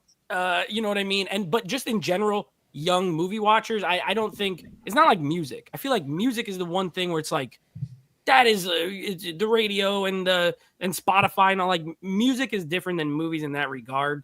Like little kids will listen to it and learn songs, I think, faster than they'll sit and watch a 2-hour movie. Also, kids' movies are 2 hours now, which is outrageous, but that's a different conversation. But yeah, I just think that there's too many distractions. There's way too many other things they can do now than sit and watch a 2-hour movie. So, I think it'll always be that thing where they get a little older, they'll either like them or they won't. You know what I mean? I think also, Nate, you're right. I mean, physical media is expensive. I don't know what a record goes for these days. I don't listen to vinyls too much. I just collect the soundtracks if they're cheap. Mm-hmm. But movies they're expensive anymore. Yes, yeah, they're very pricey. Yeah, the price is going up. I remember movies. The video store was so cool, and I think that's the other thing. I think movies are expensive. It's a tough time right now to buy a lot of stuff. That's why I hear a $55 studio release. I'm like, in this economy right now, geez, it's either bots or it's resellers for sure. But like, if you think about younger people, that is a tough pill to swallow. And also, I don't think, as much as I love these Arrow box sets behind me and stuff like that, it just doesn't have the tangible coolness of like a VHS, like when we were younger, holding that cassette, on the shelf. Like, I think younger audiences are deprived of that in some ways because everything's just a disc on a shelf, and kids and younger people move, and it's hard to lump this stuff around all the time. And I think that factors into it at the end of the day. And I think a lot of distribution companies know their audience is disposable income individuals, or people who put aside funds to buy these things and market completely to them. So I think you were right, Nate. When they get older, they'll probably get into it. But for now, I mean, that's just a tough market to tap into for a whole lot of other reasons. Yeah. All right, Jordan, what are you thinking? Thinking a lot. I think you guys all touched on a lot of good points. I think Nate said, the biggest issue I think with young people and kids, at least, and I don't want to talk about in terms of physical media, because like Chris said, look, it's expensive. They don't have disposable income. They can't afford this kind of stuff. I want to go in more the avenue of just loving movies in general and being able to sit and watch, heck, not even an hour and a half film, a 90-minute film they can't even watch. And it's this mentality, right? That's all. It's that. And a lot of them, junior high, some high schoolers get to where, why would I have a collection of, our walls of collections of physical media when I can have all of it right here in my pocket? And it's not what all my friends are doing, so who cares, right? And I think it's going to take to where they get a little older and they want to reminisce on that stuff, and then they realize, oh, it's on streaming, and then the next day, the movie that they grew up with, they want to watch, with their significant other or their kids, and they watch it and they go back the next day to finish it, and it's gone. And they're like, well, great, now I can't do that. So now that's when physical media starts coming around, is because now they can actually own something that they grew up with, something tangible that they have that no one could take away from them. And that's what I think. All right, Jake, what were you? Yeah, to go off of that, Jordan, I've seen over on the TikTok side of things, I've seen a lot more videos of early 20-somethings, college type students ditching away from the streaming because of that exact same issue. Either they're watching something and it goes away, or they don't want to pay a monthly price and they want to save money anywhere that they can. So they go thrifting and they buy a DVD player and get DVDs that they can have forever. Like they like having that mentality of just having the movies that they love and just watching them over and over again. So that mentality is still there. I'm just nervous about where it's going to be in like 15 years when my kids are those 20 somethings. And my oldest likes movies right now. My youngest could not give a crap less. She could just watch Let's Plays of other people playing video games. So just keep taking them to Goodwill, Jake. I love those videos. Just keep taking them to Goodwill. They'll appreciate that. Correct. Well, it's going to be interesting because like when we 90s, 80s and 90s, you know, we grew up, you know, like you said, Ninja Turtles, Mighty Ducks, you know, those movies. Yeah. That's what we reminisce on 15, 20 years down years later. What are they going to reminisce on? Baby Shark? You know what I mean? It's like those kind of things. It's not something that you can go back to or, you know, to physically own. That's going to be on the internet. You know what I'm saying? Yeah, you say that, but they will. Baby Shark will have a resurgence. Just wait. Yeah, Wait for the Barney Baby did a Shark little on bit 4K. Yeah. Wait, I've never seen 4K Mighty physical Ducks. release. If I could just jump back in real quick to give someone else a chance. I think the other thing too is, especially for me, you know, like I said, our generation also grew up in rental stores, which don't exist anymore. And rental stores were a big, obviously they only had physical movies there, right? So when I was a kid, we'd go to Blockbuster.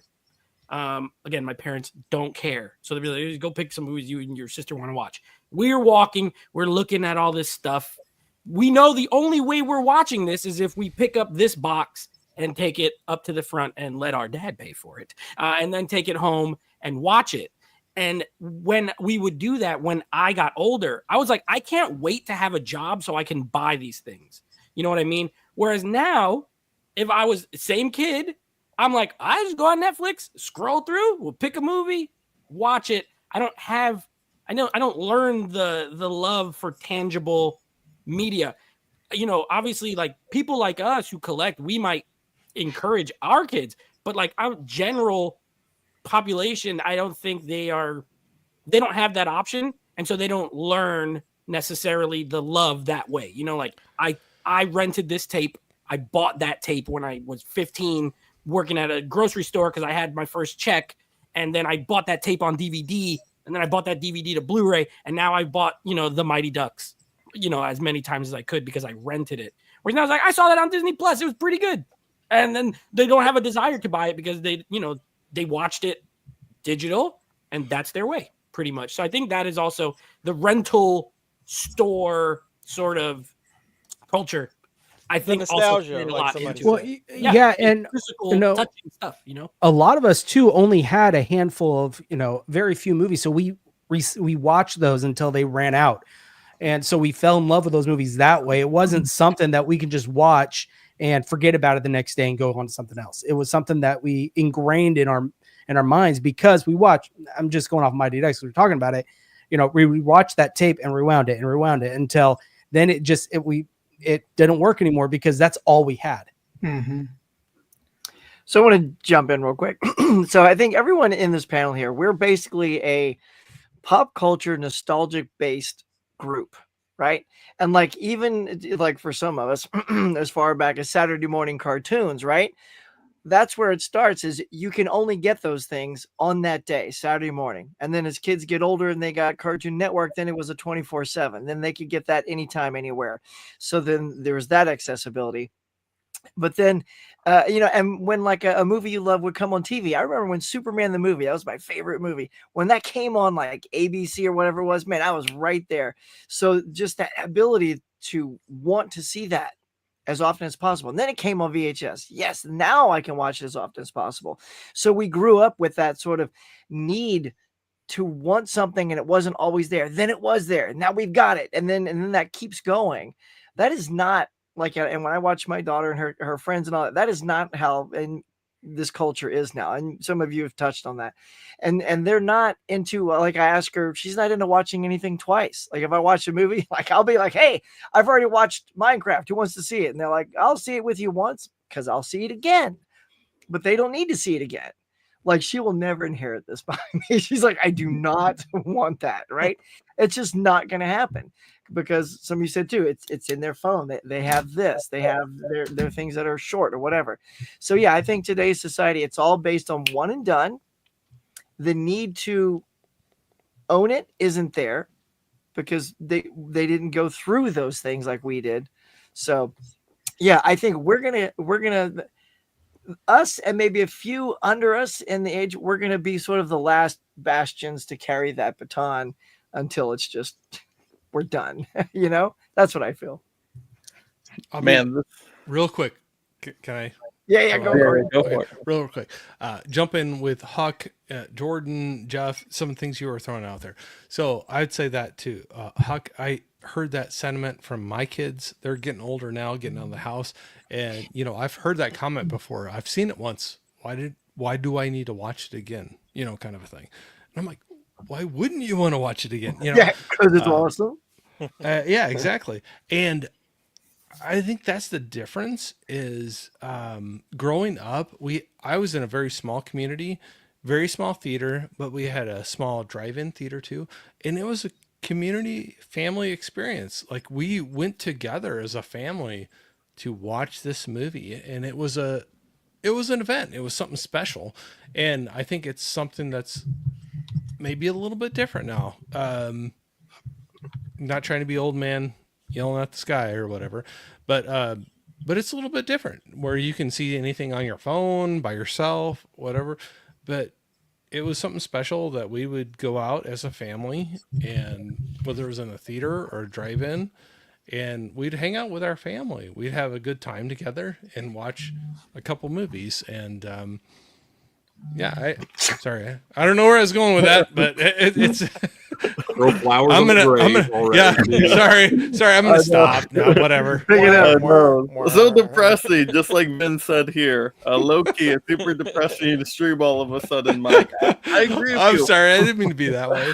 But man, I'm trying to find solutions. How do we save movie fandom, movie watching, movie collecting? I think it's sharing it with the people you love. So I'll say that. I try to keep on doing that with my wife, my kids, no matter how old they are. Like, watch a movie together. Be like, hey, I think this is something we'll enjoy together.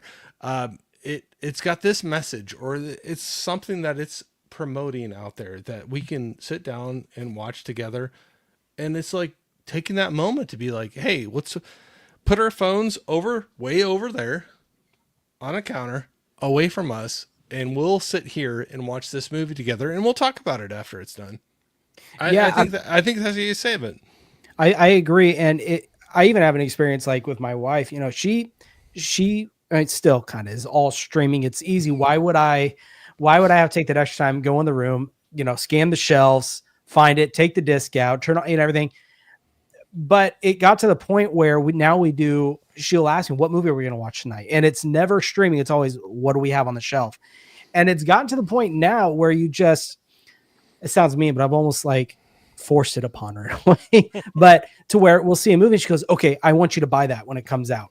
I want you to do this. So it's kind of just like you said, showing them, you know, letting them experience the difference between streaming and something physical. Because at least for me, even with streaming, it's hard because when I'm streaming something, I get in the mindset of I have all this other stuff. I won't even finish the movie. And I've done that. I'm guilty of that. This is just streaming. So I can just come back to this later. I'll leave and not finish the movie.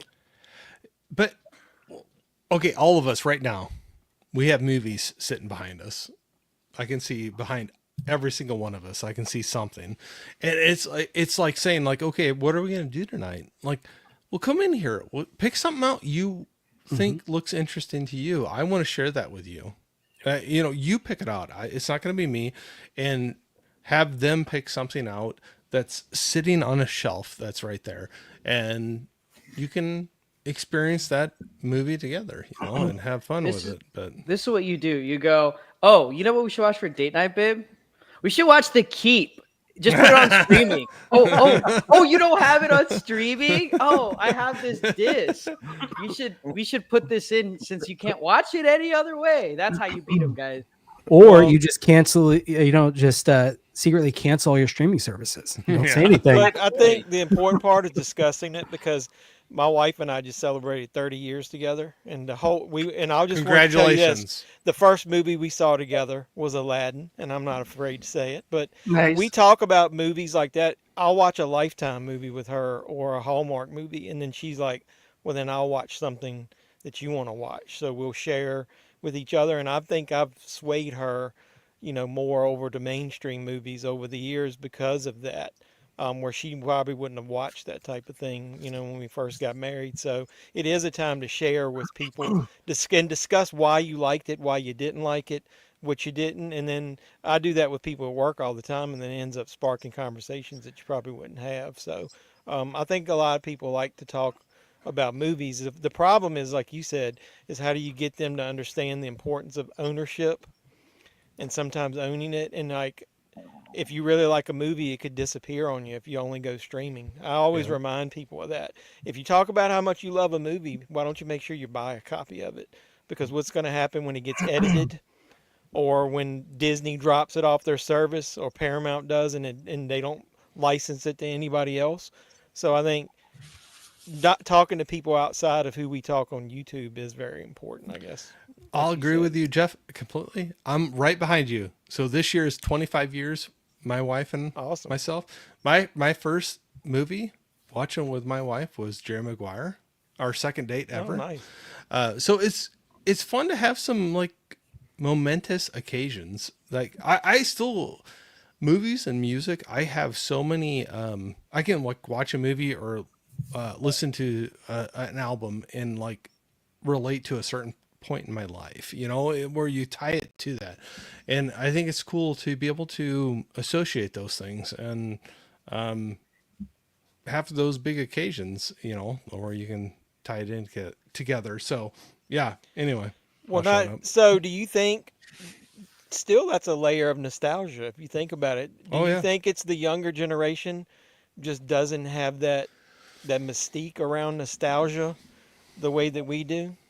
It's because of the short attention spans. That what are their special moments going to be Well, I Okay. think maybe 15 they're years from not now? old enough to have nostalgia yet. I Right. think is a good way, Or they don't a way to think understand the about it. importance of it, maybe. Or Yeah. are they going to be able to have nostalgia when they don't really have anything that they stuck around for and watched? Or maybe it's going to be a nostalgia that we just don't relate to. It's just Maybe. something different for them. Yeah. You know? Yeah, Remember that Pokemon TikTok cards. video? That was such a good TikTok video. I tell you that so- 30 seconds was whew, Nostalgia of the iPhone 13. Yeah, if I could jump in, the 100%, it's just on other stuff. Because like my brother, for example, he's 10 years younger than me.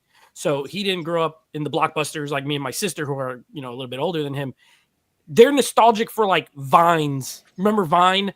They're like, oh my That's God, I what I watched was this gonna Vine bring a million times when I was in high school, in middle school. Because that's usually what you're nostalgic for, is that age.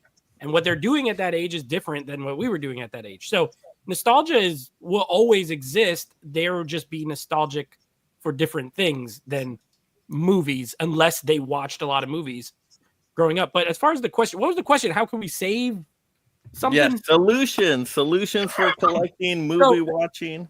I agree with Corey, but I feel like it's kind of always been that way, right? Like most people discover a love of movies from someone else. Someone had to take you to your first movie. I don't know anyone who just walked into a theater like, I never heard of movies. I would like a ticket to this thing, and now I've learned movies. Like someone's parent took them, someone's uncle, someone's grandma, a cousin, a brother. Like someone took you, so you got to take them. And that's all we can kind of do as movie lovers. Forget collecting lovers. So like as a film lover, you want to share your love of film with people, and you hope they like it. And if they do, they will. I think it'll just be a natural thing of like, okay, I want to seek out more movies. I want to watch more movies. And maybe they won't gel with them, like it does with you. But that's kind of the only thing you can do. I don't think. I'm not one of those doomsday people. I know that little section was kind of sad, but I was just mostly referring to like little kids not really watching anymore. I do think there will always be a market because people thought vinyl was dead, and that is like crazy popular just as ever. I feel like so there will always be a market for disc for Blu-ray for 4K for 18K, whatever comes out in 10 years. I don't know. But I do think it will always moving forward be more niche. Like, I think the days of going to like all your friends' house and them having a DVD collection, I don't even see them anymore, rarely. But I remember as a kid, like, we'd go to someone's house and they had like a bunch of DVDs because they were cheap, they were easy to get, you know, and people used to do VHS and DVD because they had to. Now that they don't have to, I think you kind of see it less, and it'll always be a more niche market. But I don't think it necessarily needs, like, I mean, lower the prices. That'll probably get a lot more people to collect as well. Don't make a steelbook's $55 and only make 100 of them, and then people will buy them. But besides that, I think it'll always be more niche no matter what. I will say the funnest part about having your collection, though, and Vin says his 15-year-old, like he's showing them to his kids and showing the appreciation. I will say this: my daughter had a bunch of friends over one night, and they had to watch Rocky because they were doing the play, and then they wanted to see Devil Wears Prada. So of course they're sitting there going, "Oh, we just want to watch Rocky." I walk in here, I pull out Rocky, and like, "Oh, you've got Rocky." And I go, "Oh, but afterwards we really wanted to see Devil Wears Prada." I walked in here, pulled out Devil Wears Prada, right? I'm like, "Oh, you got Devil Wears Prada." So all of a sudden, like, I was the cool dad that had any movie, and my daughter literally goes, "Oh, he has every movie ever made." So there was that kind of like thing that you get a little cred to your kids' friends. They're like, "Oh, neat." And they all came in and looked at the room. And Bro, yeah. Huck is so Sigma right now. The aura is insane. But I'll say that's how you keep the love going. So not everybody's going to want to have something sitting on a shelf behind them, buying the movies, but you share the love with it. So Huck, like you were talking about that with your daughter and their friends, like you pull the movie out and they're like, I'm going to share this and we're going to look at it and talk about it afterwards. Yeah. And I think that's the communal experience. Yeah. There you go. We found the solution, everybody. Yes. Did I do it? Exactly. Did I do it? Everybody together, we got to the point where you got to share the experience. Those experiences will create the nostalgia later on. And that's how the younger generations can experience movie watching. You got to show them this collection stuff and create those moments. Because I had a friend, just a quick little story from me, got out of collecting. He had a small collection to begin with, but wasn't really collecting, was just watching stuff on TV. But then I showed him, hey, let's look at this collection. I'm going to show you a DVD first. Let's watch that. I'm going to show you what it would have looked on streaming. Okay, let's watch that. And I'm going to show you a 4K, and I had to demonstrate the difference there, and he was blown away by the 4K, like Double Jeopardy on 4K. He's like, oh my gosh, I've never seen a movie look this way ever before. And then he started collecting, and he didn't go straight for like 4K boutique label stuff. He just went thrifting, would pick up, 50 DVDs for super cheap, but would get back into collecting. So I think that's right, guys. Creating those experiences for movie watching, for collecting, that's the way to do it. And I think that's all we can do at this point. So I loved hearing everybody's story there. It's very rare. Quick story. Well, just a little one, kind of similar to yours. I was watching You Were Never Really Here, the 4K that came out from Umbrella, and a buddy of mine came to pick up their kid. And he came downstairs to see what I was doing. And he's like, I don't remember this looking like this, because the only other way to watch it was streaming on Amazon Prime. So ever since he saw that, he's been collecting boutique releases.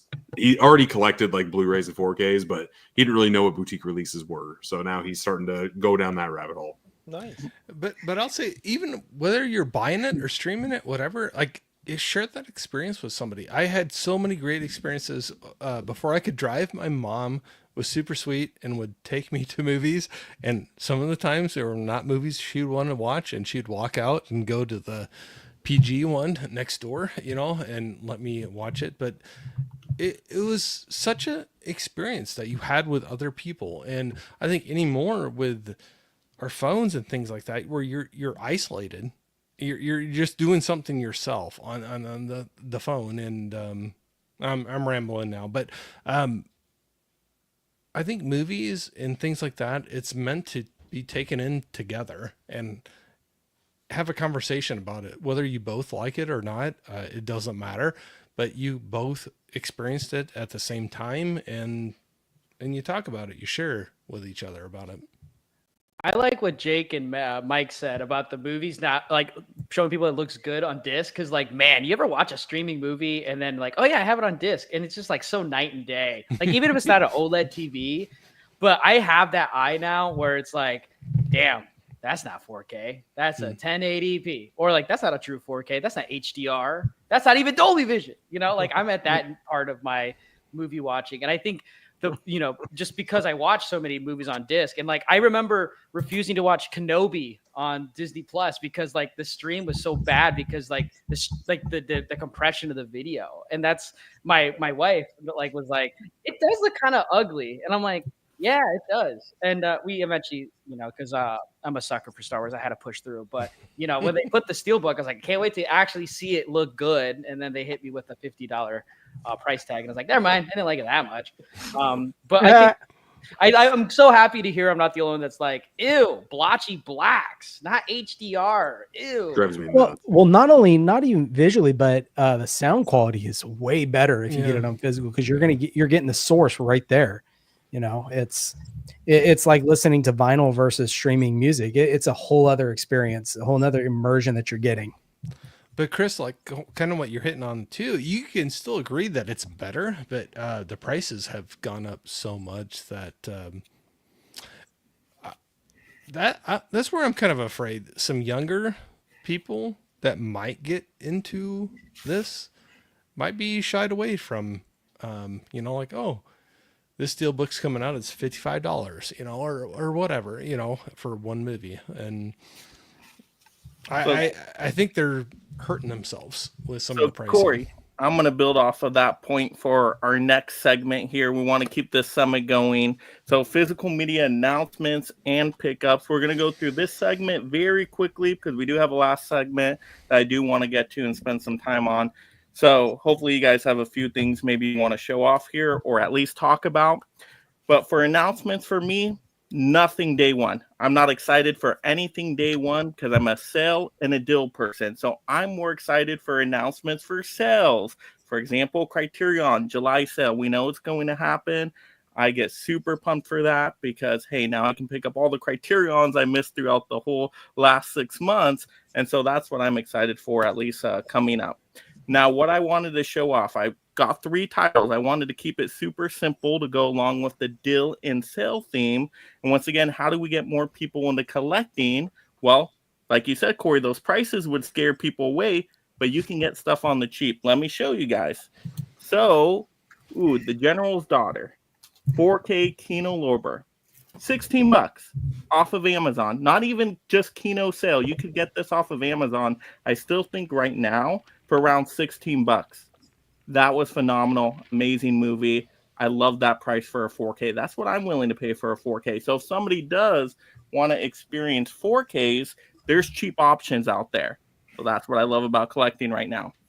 Now, let's say you don't want a 4K. You're a Blu-ray collector, because sometimes I have on my channel people that just collect Blu-rays. They won't go 4K. Hey, this one, Vestron, Sundown, Vampires in Retreat, total blind buy. I got this for like $6 off of Amazon. Phenomenal movie. I had such a fun time. Oh, I got that one too. Dude, it was $6. It was like $5, $5.44. I was like, I love this movie. I saw that on your channel. This movie was so entertaining. It was just fun and ridiculous. But I'm like, this is one of my favorite vampire movies now. I had a good time with it. So I'm like, a $6 blind buy. Heck yeah, Vestron Blu-ray. I will take that all day. So, oh man, I love that. And then, hey, maybe you're just a DVD collector. That's perfectly fine as well. All are welcome on my channel, of course. Going through Walmart, little 4-pack right here, sci-fi movies, $5. And I got it for Johnny Mnemonic. Because I need a Johnny Mnemonic. Mnemonic and Gattaca, both. Yeah. Fifth Element there too. Fifth Element, yep. Starship Troopers, right? Oh. And so I had a That's couple a of these heck of a already 4-pack. on 4K, but I wanted Johnny Mnemonic. So it was still worth the $5 for me. But imagine if you didn't have any of these movies and you got all of them for $5 in a Walmart. So you can still collect. You just have to do it, in your budget at the right price, know where to go, know where the deals, the sales are. But that's what I wanted to show because I'm all about deals and sales. And how many discs is that, Mike? Is Yeah, it how do they pack Are those they discs? all crammed onto one or two? yeah, or I what? think Oh, here we go. Yeah, they're all Collection stacked on the critiques. one. They're all stacked on the one. But So they're all on their own. It's disc? just one Ah. disc. Yeah. It's just one stacked. disc. Stacked. no. Gagging over They're here. 4 discs, No, they're but all on their Oh, own okay. disc. They're They're just all stacked stacked. on one Yeah. hub. Stack Is that pack. disc rod I Oh, see? Because I was like, Ew. I thought you were Like, talking what about is 4 movies on loading one like disc. Jesus? I'm like, jeez. I would buy a For 4 $5 disc DVD case. Swap talking it out. about blocking. But for Yeah. $5, that's an amazing deal. That's a like good you deal. cannot pass that up. Like that's excellent. It doesn't Okay. care if you can't see it. It's only $5. They could be, Yeah, it could be Exactly. That's why I'm pixelated like, squares. that's fine. Like even if I hated the movie, I'm like, okay, I paid $5. Who cares? I make I'll fun of give some them, sets, you know. but that's a pretty solid 4-pack there. How does that That's- spine look on the DVD, Mike? Oh yeah, That's that's crowded. Not bad, Is that water You have all damage the I names. see on there? Oh wait, there was no slip. Is that though. water? No. I'm joking. I'm Tubi- joking. But I would Tubi just has put it in my better sci-fi pixels on section. their If anything, I organize by genres anyway. So. Mike's like, shut up, Corey. But yeah, you can collect any format at a great price if you know where to go. So that's what I wanted to show there. So that's what I'm excited about with collecting. So it's actually pretty affordable if you know when to buy, how to buy. But Jordan, what do you got to show off?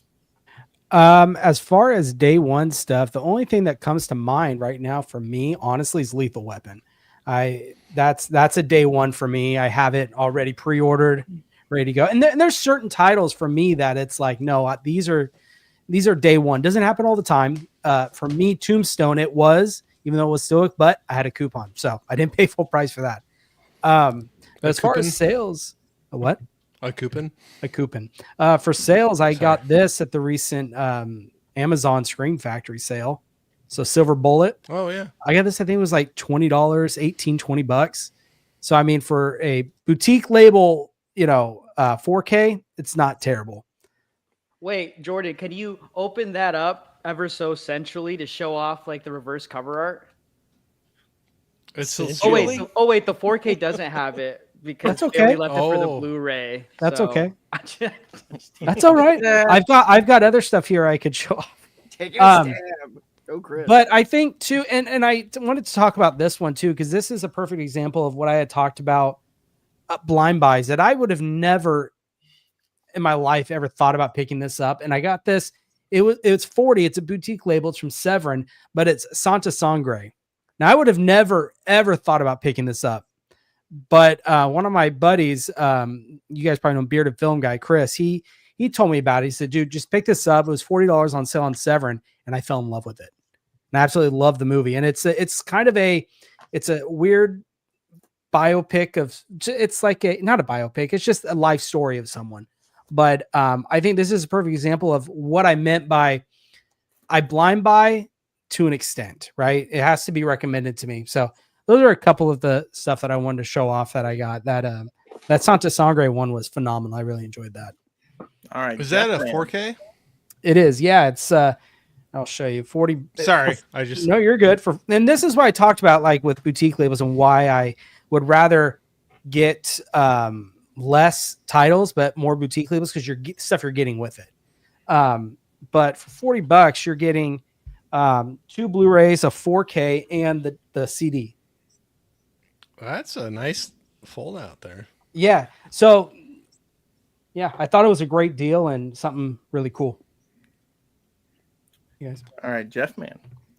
I figured most of you guys would probably talk about like newer mainstream stuff. So what's been exciting me lately is they're releasing a lot of, especially Kino, releasing a lot of catalog titles.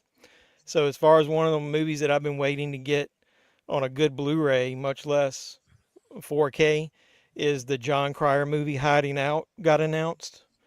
I think it might be on their July slate. I can't remember. So I'm looking forward to that. But I was a big fan, of finally getting Summer Rental, like all those movies out. So I've been in the kick of any movie that I remember from the 70s, 80s, 90s that I only had either on VHS or DVD, getting the Blu-rays as soon as they come out. So I bought a couple of older ones. I think a couple of you guys I saw might have bought these, but I bought from as far as 70s. I got Tunnel Vision. Have you guys ever seen that? Never seen it. It's I have basically not. like I a have not. raunchy SNL type movie. And a lot of these guys, when they first started, I think Chevy Chase is in there, John Candy, Al Franken, Lorraine Newman. So it's pretty raunchy. So it's not anything that could be on SNL. But so that was from the 70s, and then if you want to skip ahead to the 80s, I bought Assault of the Party Nerds. So I remember owning that on VHS back in the day. So I was really happy when Vinegar Syndrome, one of their partner titles, and they were coming out with that. And then here recently, that first one I showed you was part of the MVD Rewind collection. I really love those. They're up to like that's number 65. Mhm. But another one that they released right at the same time was the Bikini Car Wash Company, number 1 and 2 in the same set. So I've been in the kick of it. Movies that you could not get other than on maybe VHS or like that Hiding Out. I've got that shitty Lionsgate Lost Collection DVD that I've been holding on to that I've been wanting to upgrade. So that's the kind of stuff that have been kind of jazzed about coming out, finally releasing stuff on Blu-ray or 4K for a change. All right, Corey. Corey, how many to show? How? Tell me. Within reason. Well, tell me a number and I'll do it. 2. Oh gosh. Okay. I was really excited when I was hunting with a bunch of friends out in Tennessee. I found the Severin slipcover of Overboard. Nice. That's a fun movie. That's good. I had a good time with it. I'm really excited to go back and revisit that. And so nice little slippy on that. And two. Another one I got in the mail was Halloween 3. And it still had a slip box on it from Amazon. So I was pretty surprised about that. So excited to That's get my that in there. favorite casing of all time. Okay. I love the slip boxes. I'm gonna cheat. I'm gonna do one more. Do it. Toma. I bought this one. I got the slip because of Mr. Tony in the center there. It's one I was wanting to buy for quite a while. And he gave me the slip. I bought it. It came without the slip. And now I have the slip because of Tony Basement Blues. Oh, Tony. Did that have reversible cover artwork? I don't know. I haven't opened it up yet. I skipped that one. The only reason I was wondering. I always joke on my channel. I always pull up and go, does the carpet match the drapes? Yeah, I don't know. This one, it still has the wrap on there. But, okay. But I had the slip from Tony, and I was super cool. appreciative of that. And so, okay. I'll shut All up. right. Tony, you're up. Yep. So I always love it when they do the new Disney releases. So I got Lilo and Stitch on 4K. And my Groove order arrived today for Mickey 17. Oh, nice. I enjoyed that one in the theater, so glad to have that. Now, one of the things we talked about was how these studios are getting all of our money or some of our money. It's when they do stuff like this. This is the Gladiator 2 Steelbook pack. So for those of us who already bought each of these Steelbooks, 2 months later, they do a double pack. And for collectors like me, I had to buy it again. So now I've got the same Steelbooks, but inside of a box. Are the So steelbooks touching inside the box? Well, Is the artwork identical on those? They didn't change anything? 100% identical. 100% identical. And it does have something in the middle that keeps them from touching each other. Where'd But you get that, Tony? Amazon. Oh, hold on, guys. Give me a sec. Yeah. Add the I'm gonna card. wait till that drop. Somebody's adding the card. So if you did not get the Steelbooks, this is a great way to get the Steelbooks in a nice little cardboard box. I have a question, Tony, for that Lilo and Stitch. Have you watched it yet? I have not watched this one yet, but Okay. it has the new scene change in it. That's what I was wondering. Did they go back to the original scene or is it altered? Yeah, it's the change scene. Yeah, I heard it was altered. Yeah. Yeah. All right, Nate. Okay, so the first question was something we're excited about. Oh, the only thing I'm super excited about that's coming out is the 4K for Dark City from Arrow. I love that movie. I've told at least all my friends to watch it. I don't know if any of them did, but I tell people all the time it's fantastic. It's a great movie. It's gonna look incredible because I had the Blu-ray and that looked incredible. So I'm really excited for that one. I'll be buying it. As far as stuff I got recently, talking about going to Blockbuster, me and my sister rented this. I was only 13. I don't know why I liked it when I was 13 because this is probably a movie my parents would have liked more, but I did. And so I got What Lies Beneath on 4K because I mean it's Robert Zemeckis. I feel like I'll probably like it more now as an adult, but I haven't seen it since I was a teenager when we rented it. And I remember being like, that movie's good. It's like creepy, but it wasn't really scary. So I was into it. My Just Friends finally showed up after like, I don't know. I ordered this thing forever ago.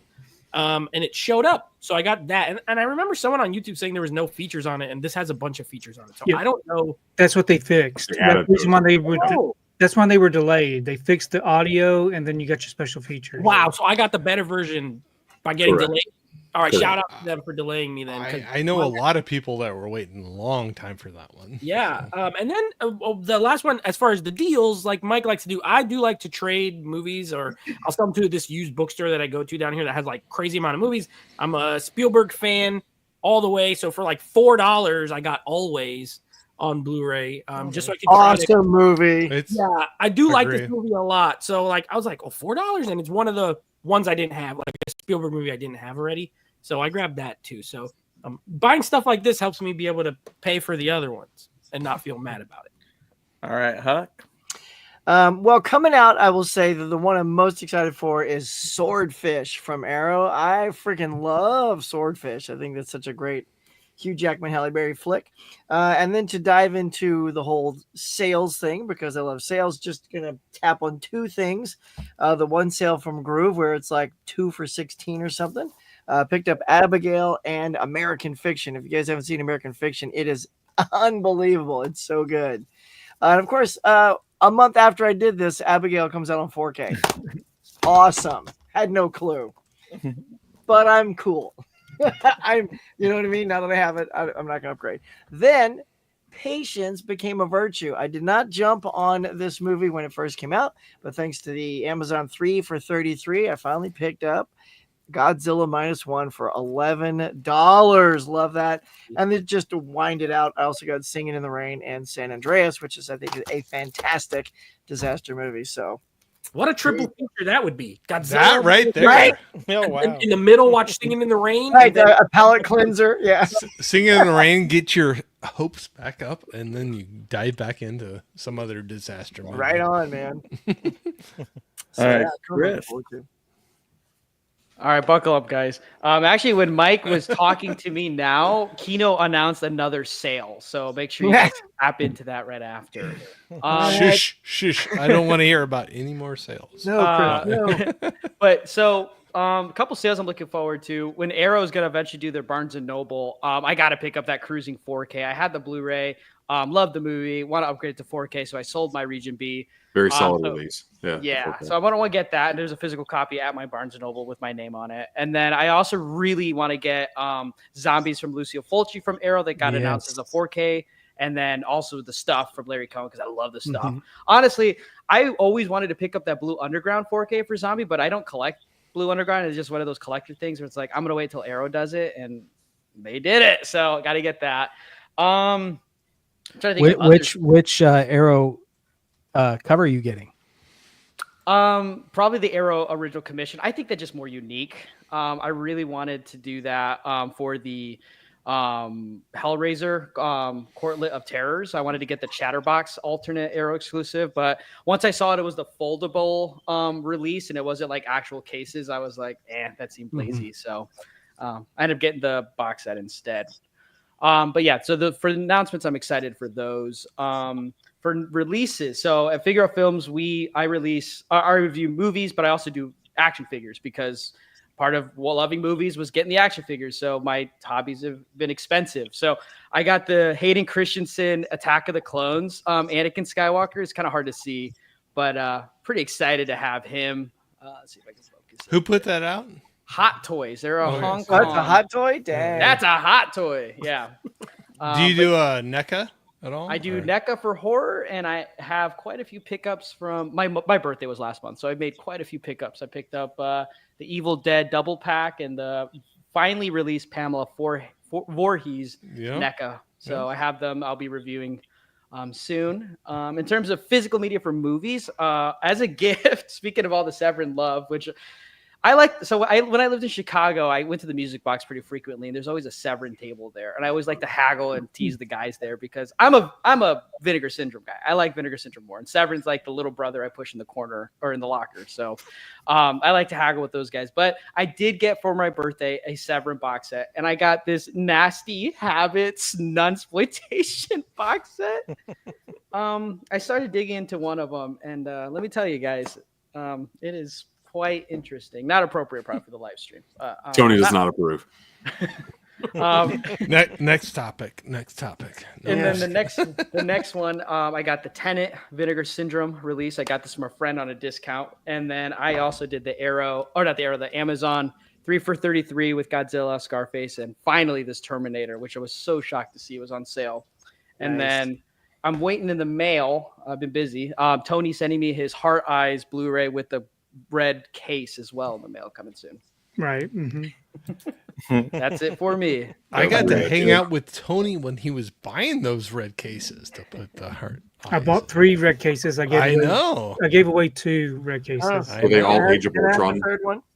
Not all of them. Okay. Not all of them were. There was one, but there was not all of them. Gotcha. Yeah, there was a couple different movies that had red cases that you grabbed. All right, Jake. I kind of misunderstood the assignment, so I will go over a lot of things quickly. Releases that are upcoming that I'm very much looking forward to.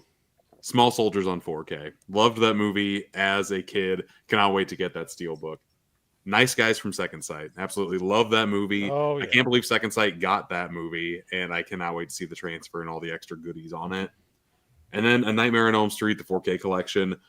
I don't know what the artwork looks like. I don't know anything about the release, but I cannot be more excited for hearing all of that stuff whenever it does, actually get to us. I'm not going to pre-order it until I know what the sucker looks like. It's driving me crazy. The pickups that I've done, 3 for $33, I didn't grab them, but I did Shawshank Redemption, Green Mile, and First Man, all 4K upgrades in the collection for $11. You can't beat that. And then over at the movieroom.com, they have some nice foreign steelbooks. I got this nice 4K upgrade for the Northman. I had to get this. This is such a beauty of a release. And then Hidden Gem, I guess Hidden Gem alert, like Blind Buy. One of my last blind buys from Kino Lorber. They released the 4K of Link. Never seen that movie before. That movie fucks so hard. I love that movie so much. Just a monkey horror movie. It's an orangutan who's dressed up as an ape, like spray painted as an ape, and one of the best performances I've seen this year. It's crazy what that monkey gets up to. I love that movie. I just watched that because of that 4K. Yeah. I was like, what is this? And I was like, Elizabeth Shue is in it. And it is exactly what you just said. The look that monkey gives Elizabeth Shue, like in the bathroom scene, like what is he's going like pushing on? the car down the hill. Like this, it's like he's like a man, but he's a monkey. Fun. Yep. Yeah. All right, so next segment, our last segment here, kind of getting towards the top of our summit. Let's talk some channel updates on growth and engagement. And this is also where you can tell people where to find you. So kind of close out with this one as well. I need to get your guys' thoughts on this because my channel I felt was doing pretty good. And then it kind of just dipped like a couple months or a few months ago. I was getting like thousands of views on, like a little bit around 1,000 per video in a week on most videos. And then just 1 week, it completely dipped. And now it's like, I'll get a few hundred. It's really tough to get more views than that. Like sometimes I'll have a video that does pretty good, but I don't know. I feel like just in the last few months or so, I don't know, are people watching different kind of content out there now? Like, is there different, like you guys were talking about, different entertainment options out there as well? So I still get some growth here and there in terms of subscribers, but it seems very inconsistent and kind of slow. I don't know how you guys feel out there, if you guys can speak to that at all. But for my channel, I'm like, yeah, I know I felt like it dipped a little bit. So, yeah. But I'm hoping it goes back up. But maybe you guys can share some thoughts. I know, Jordan, you're newer to the BLU-TUBE space. How has channel growth been for you? Has it been a struggle, or have you been seeing a lot of engagement very quickly? My engagement and growth has been very steady, is the best way I can describe it. It's been, now I've had my dips here and there, which, being a smaller YouTuber, smaller subscribers, every little unsubscribe you get just hurts a little bit. You know what I mean? More than, I think more than most or bigger YouTubers would say. But yeah, as of the past few weeks, it's been pretty decent. Actually, I've been kind of on the upswing right now, which I'm really grateful for. And for me, and I've noticed the biggest thing that has helped me is just consistency. Whether it be, you can't do videos every day, which I try, but as long as you're consistent with at least throwing up a post here and there, or just making sure you're at least out there, it definitely helps for me. But yeah, it's been good. I'm almost at 1,000 subscribers, so I'm right there. I'm like at 9. I think last I checked was like 967, so I'm almost there. Oh, you're knocking on congratulations, it, man. dude. I'm there. Yeah, thank you. Right before my 1 year. Right before my 1 year in July.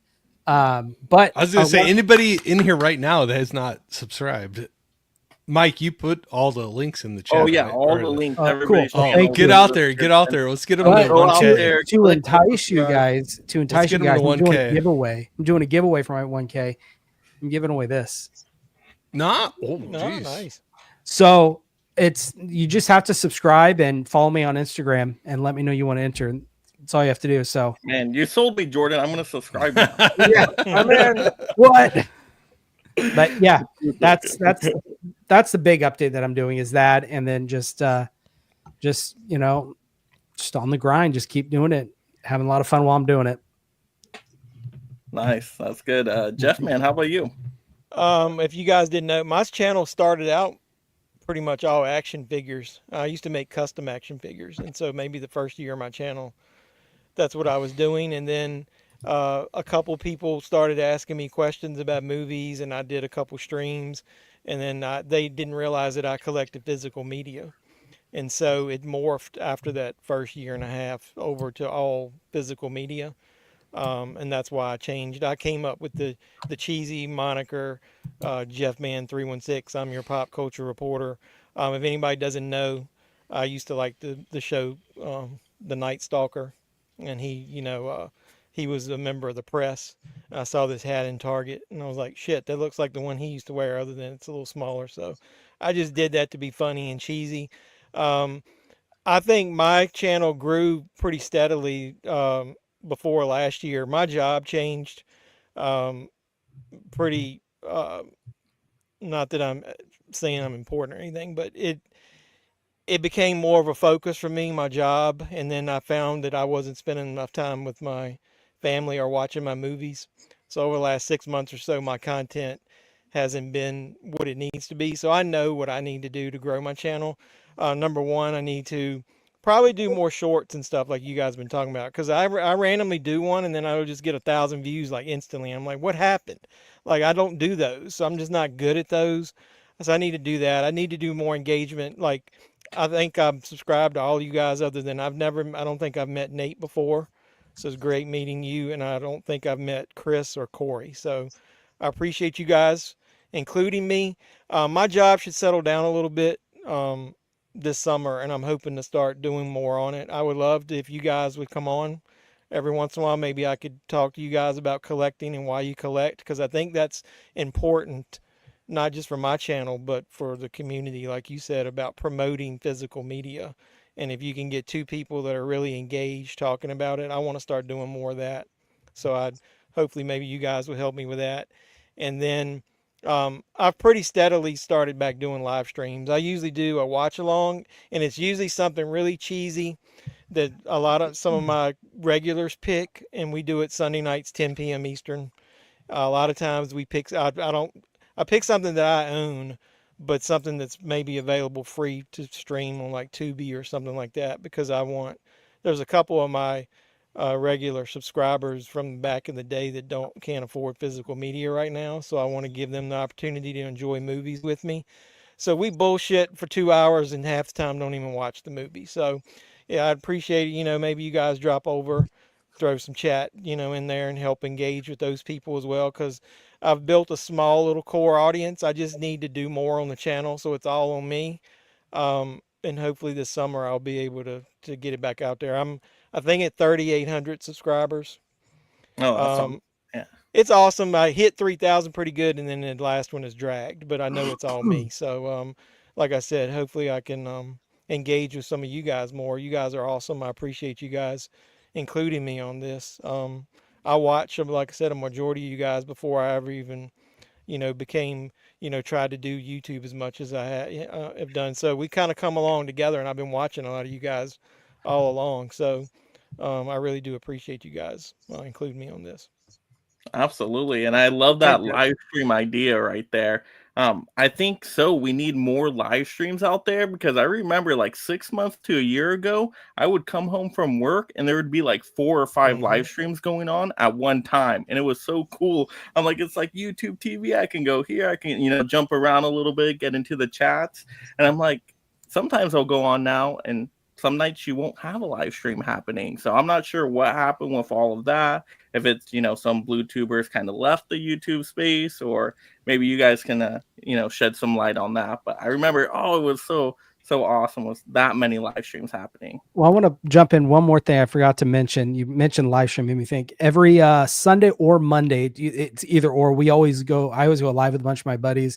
So we call it Sunday or Monday Scaries. And it's just, we just talk about horror films. So yeah, come hang out there. We have a lot of fun. All right. Corey. So what you're just saying there, you just had a video come out within the last day or so talking about that whole thing about like when you got into this, how many live streams you would see going on, and maybe some of those kind of dwindling off. And I could see that for sure too, but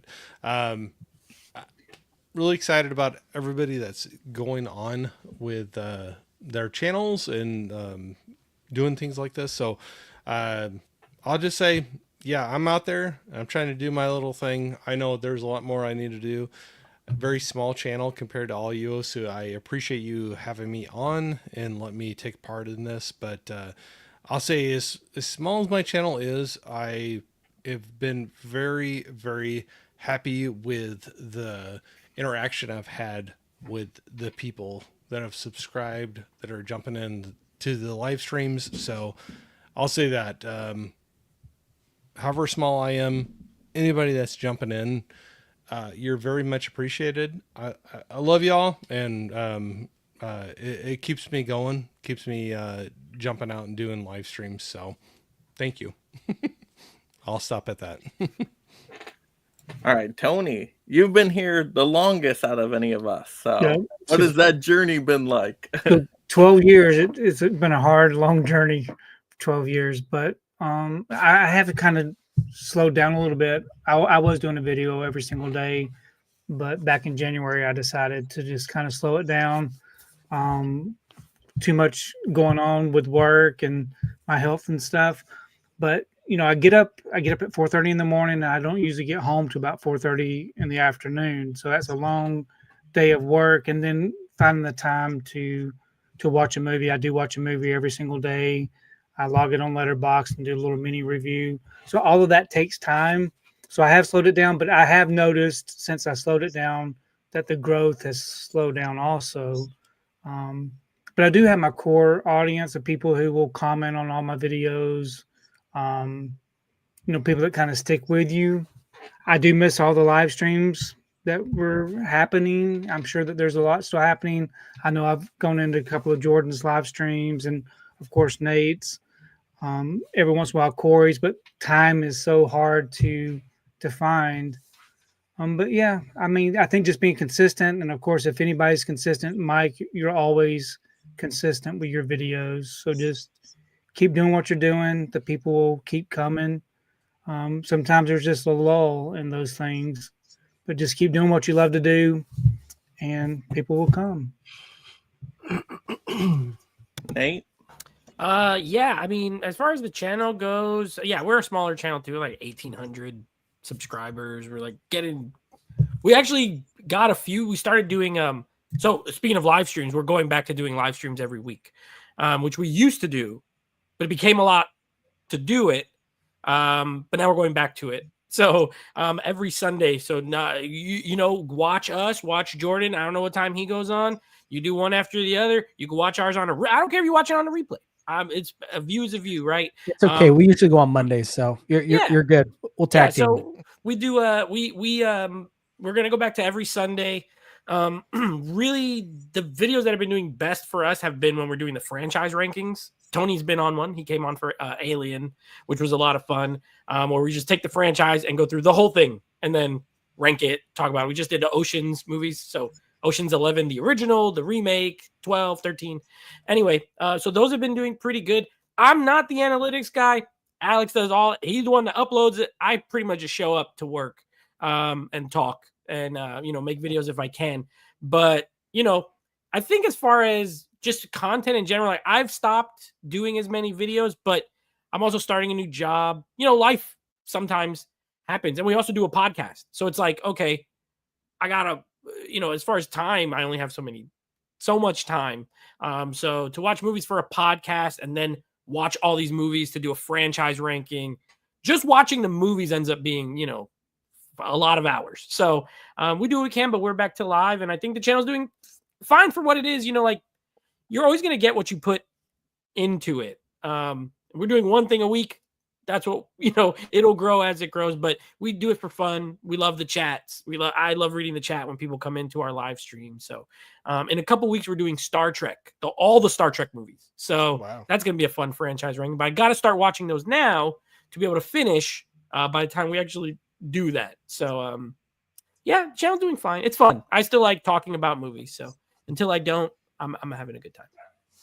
All right, Huck, because you were doing really good, right? And then you had the YouTube shenanigans. I kind of threw off stuff, right? Yeah. Have you recovered from that part? Or not really? So about 2 years ago, YouTube found something wrong with my channel, which I think was bogus because they also, you'll learn if it ever happens to you, they don't tell you what it is. Like whatever the problem is, it's vague. And when you go, great, just tell me the video of this problem, I'll just delete the video. Like, I don't care. Like, no, but it could have anything to do with this, this, and this. So you guess. So I deleted 40 videos just guessing. And Garrett did the same thing with Born to Be Red. He did the same thing. We just guessed. And I guess that was good enough. But it's never quite recovered from that. However, like weirdly, like about a month or so ago, I just went out to Walmart and all my Walmart was like whittling down to nothing. So I'm like, oh my God. So I had to do a video on that.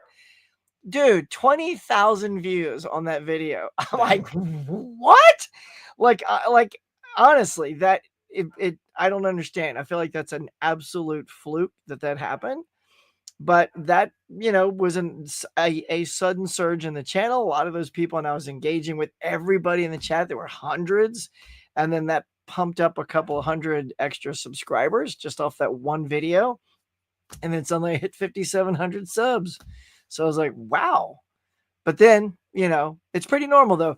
So for me though, aside from that fluke, I've just been kind of just keeping it steady with what I do, which is the morning mug every Tuesday. So it's up to 144 episodes as of this week. Still going strong, not really missing any of those. And then movie reviews like you, Mike, go out and see movies every weekend and we put reviews up.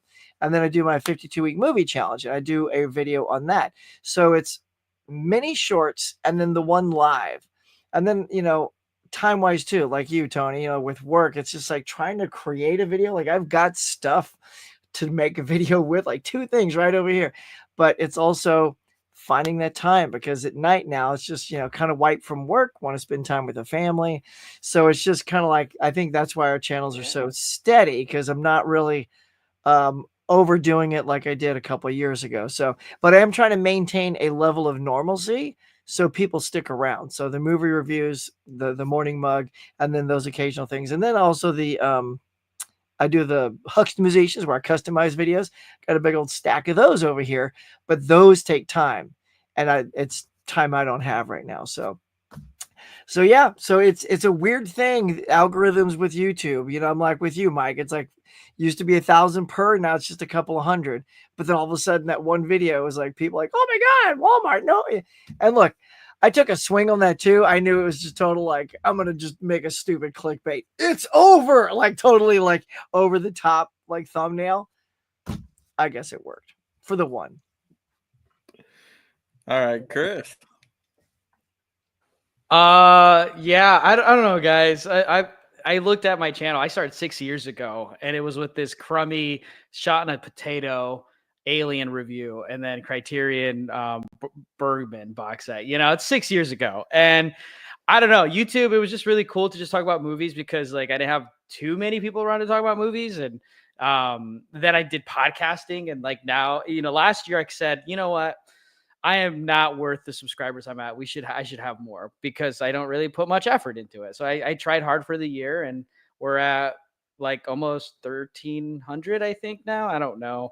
I really don't have any special magical pixie dust that says this is what you need to do to grow your channel and stuff. But my buddy Daniel from Cobwebs has grown insurmountably, and he's an analytic guy. He's someone who's like studies the algorithms. He knows like if I want to do something, I'm going to do it. And I'm like, I want to talk about this week. Let's put it on the YouTube and see what it does. I do this for fun because I like these things. Part of the time I can't make videos because I'm just ogling my figures, like I want to do a figure review and I'm like, oh, but I just opened it and played with it. So it doesn't feel like it's a new unboxing video. Or with the movies, I'm like ripping the shreds off and then throwing it on the 4K player. It's a UB 9000, by the way. I just want to throw that one out there. Mm-hmm. But you know what I mean? It's just for fun, and the community. I mean, I don't have like, I guess not to offend them, but I don't have like a dedicated group. It's just new people all the time telling me things that they liked from the top 10 or other movies that I didn't mention that I should check out. And that's just really cool to do. It's just like it's just another letterbox, I guess, with recommendations. I do like doing the YouTube shorts. I used to do full unboxing videos, but I can't compete with the guys who are, spending so much money getting the new hot toy figure releases, new NECA releases all the time. I just can't. So it's like, I'll just put them on YouTube shorts and do some retroactive reviews on them. And then with physical media, it's like if I buy the sale, it's like I'll post it on Instagram or I'll do a top 10. I like doing top 10s because I don't know. It seems like a lot of YouTube is like new movie announcements, which is great because it's like I only subscribe to like Dawn of the Disc and like, the actual Arrow website to see what's coming out. So like these physical media news really things, there's like kind of helpful to see what's coming out. But like that's not me. I'm not invested in doing that. So I'll let other people do it and just make top 10s. And then that's it. If people get new exposure to movies, like I feel like it is a job well done, guys. Yeah, I tried doing a top 10 recently, and I'm like, oh, I think this is going to be great. I put a lot of passion into it. I'm like, oh, this is going to be awesome. And like 50 people watched it. I'm like, why? Mm-hmm. Why? I'm like, man, that's why I got to put a video that has rant in the title. It's got to put rant on everything. Even if it's positive, just put rant on it. You didn't do the shock YouTube phase. See, that's what you got to do. The shock face with the rant every time. Mm-hmm. Why? I just barged into the Criterion closet and stole everything. Wanted for arrest. There's your new thumbnail right there. But it's so crazy that it's like you have to design, the thumbnails and the titles in that way to get the clicks, to get the views, when it's like you want to do, a very positive video, but then it gets like a few views and you're like, what the heck? Yeah. I've heard that from so many different people that the video that they thought they put the most effort into and all the heart and soul into it is the one that got the least views, Yeah. Mm-hmm. YouTube is like the most heartbreaking service. You're like, I just did my all, and then they're like crush you. I post on TikTok, Instagram, Facebook, and YouTube. I love YouTube the most, but it also takes the most amount of time to film and edit and craft a thumbnail too. So when your video does get a couple thousand views, it's the best. But when you put hours of time into something and then nobody watches it, you like wave of depression for a couple hours. Just like, what just happened? That's terrible. I tell you what, when I get to a couple thousand views on my videos, I'll let you know how it feels. I'm just kidding. Just kidding. Whatever your peak is. Yeah. No, I'm kidding. But I've heard that from so many people. They were like, I hit that one. I put so much effort into it, heart and soul in that thing. People are going to love it. And then it was like nothing compared to some like, hey, I bought this 50 movies from Walmart today. You know, that's the worst part. Jake's gonna like this. It's gonna take it's hard for me to edit because it takes so long because I'm watching Subway Surfers above my monitor while I'm editing and then going back to the Premiere Pro. Yeah. I have to be in the zone to edit, that's for sure. Otherwise my brain goes 1,000 directions too. I get it. Yeah, it's so wild because I'll get comments once in a while. They're like, "Oh, be positive. Do positive video." I'm like, "Okay, I got you. Here's a positive video," and no one watched it. two views later, you know. Well, I'm like, yeah. So you know, hey, at least somebody listened to you, and you're not just yelling at the clouds the whole time about physical media. There you That's go. how I look at it. Half glass full. At least I wasn't yelling at the physical media. Half glass full. Dead internet theory. At least I'm talking to two human beings and not a bunch of bots, you know, in my comments. All right. Jake, did you have anything else to say with that? Because you had some good growth there. Like you started not too long ago, right, on YouTube, and that kind of grew pretty quickly. Yeah, I would say I didn't. Once COVID happened, I was going crazy just like everybody else. So that's when I started the TikTok account. And like my 5th video did 500,000 views over there. And I'm just like, oh, okay, there might be something here. That's crazy. Let's continue to go. So that's when I decided to do the video a day. And then the longer I went, I'm just like, okay, let's expand out of TikTok, especially we don't know when it's going to disappear around here. It could always just like go away at the snap of a finger. So I decided to do that video a day, but for all 4 platforms I already talked about. And now I have it to where like it takes me 20 minutes to upload all of them every day. It's piece of cake. And I like that aspect because you're not just focusing just on one platform and if it does well there or if it crashes there. You can kind of check all 4 and be like, oh, hey, at least one of them's doing well. That's always nice. So yeah, I would just say if you want to grow your channel, consistency is key. And just kind of keep on pushing yourself a little bit, but also don't push yourself too hard because you could burn out. And that has definitely happened to a lot of content creators that I talk with a lot. Like I used to do live streams all the time. Boutique Talk was like one of my favorite things that I did. Got the least amount of views that I have done because live streams were not just clicking with me. So again, had to kind of see how I could evolve that. That is in a completely different direction that hopefully I can talk about soon. I really cannot talk about it right now, but expect more things. It's just the creative side of things and just like trying to do something new that you haven't done before and just continue to go down that path. Whatever makes you strive to, get what you want to get. I'll say that with Jake, you and a lot of the people I know on this panel right now, I think all of you, Trey, you stay true to yourself. Like you're honest. You put your true self out there when you do live streams, and I think that's what clicks with people. So yeah, sometimes it hits, sometimes it doesn't, and that's the finicky thing about the whole YouTube or TikTok or whatever thing. But I'll just say I appreciate all of you for putting your true self out there.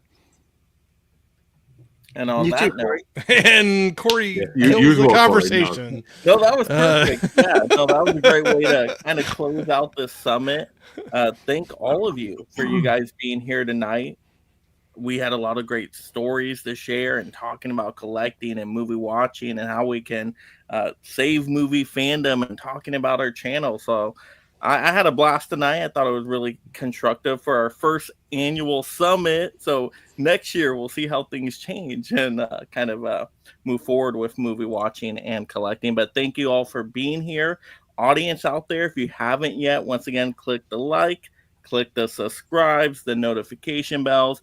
Definitely go visit everybody's channel. Click the subscribes on there too. And more importantly, watch some videos, watch the content, because this is how we're going to keep this community thriving in 2025. Is just kind of sharing our love for movies by watching the content, chatting in the comments, and just keeping the movie fandom going and sharing those experiences. So yes, thank you all for being there. And have a great night, everybody. Now go watch some movies out there. Okay. Oh, and my rant video. I did a rant video today. You know, why BLU-TUBERs quit. It's a good one. Oh, You guys be Ooh. safe out there. So, yeah. But yeah, have a good night, everyone. Good night.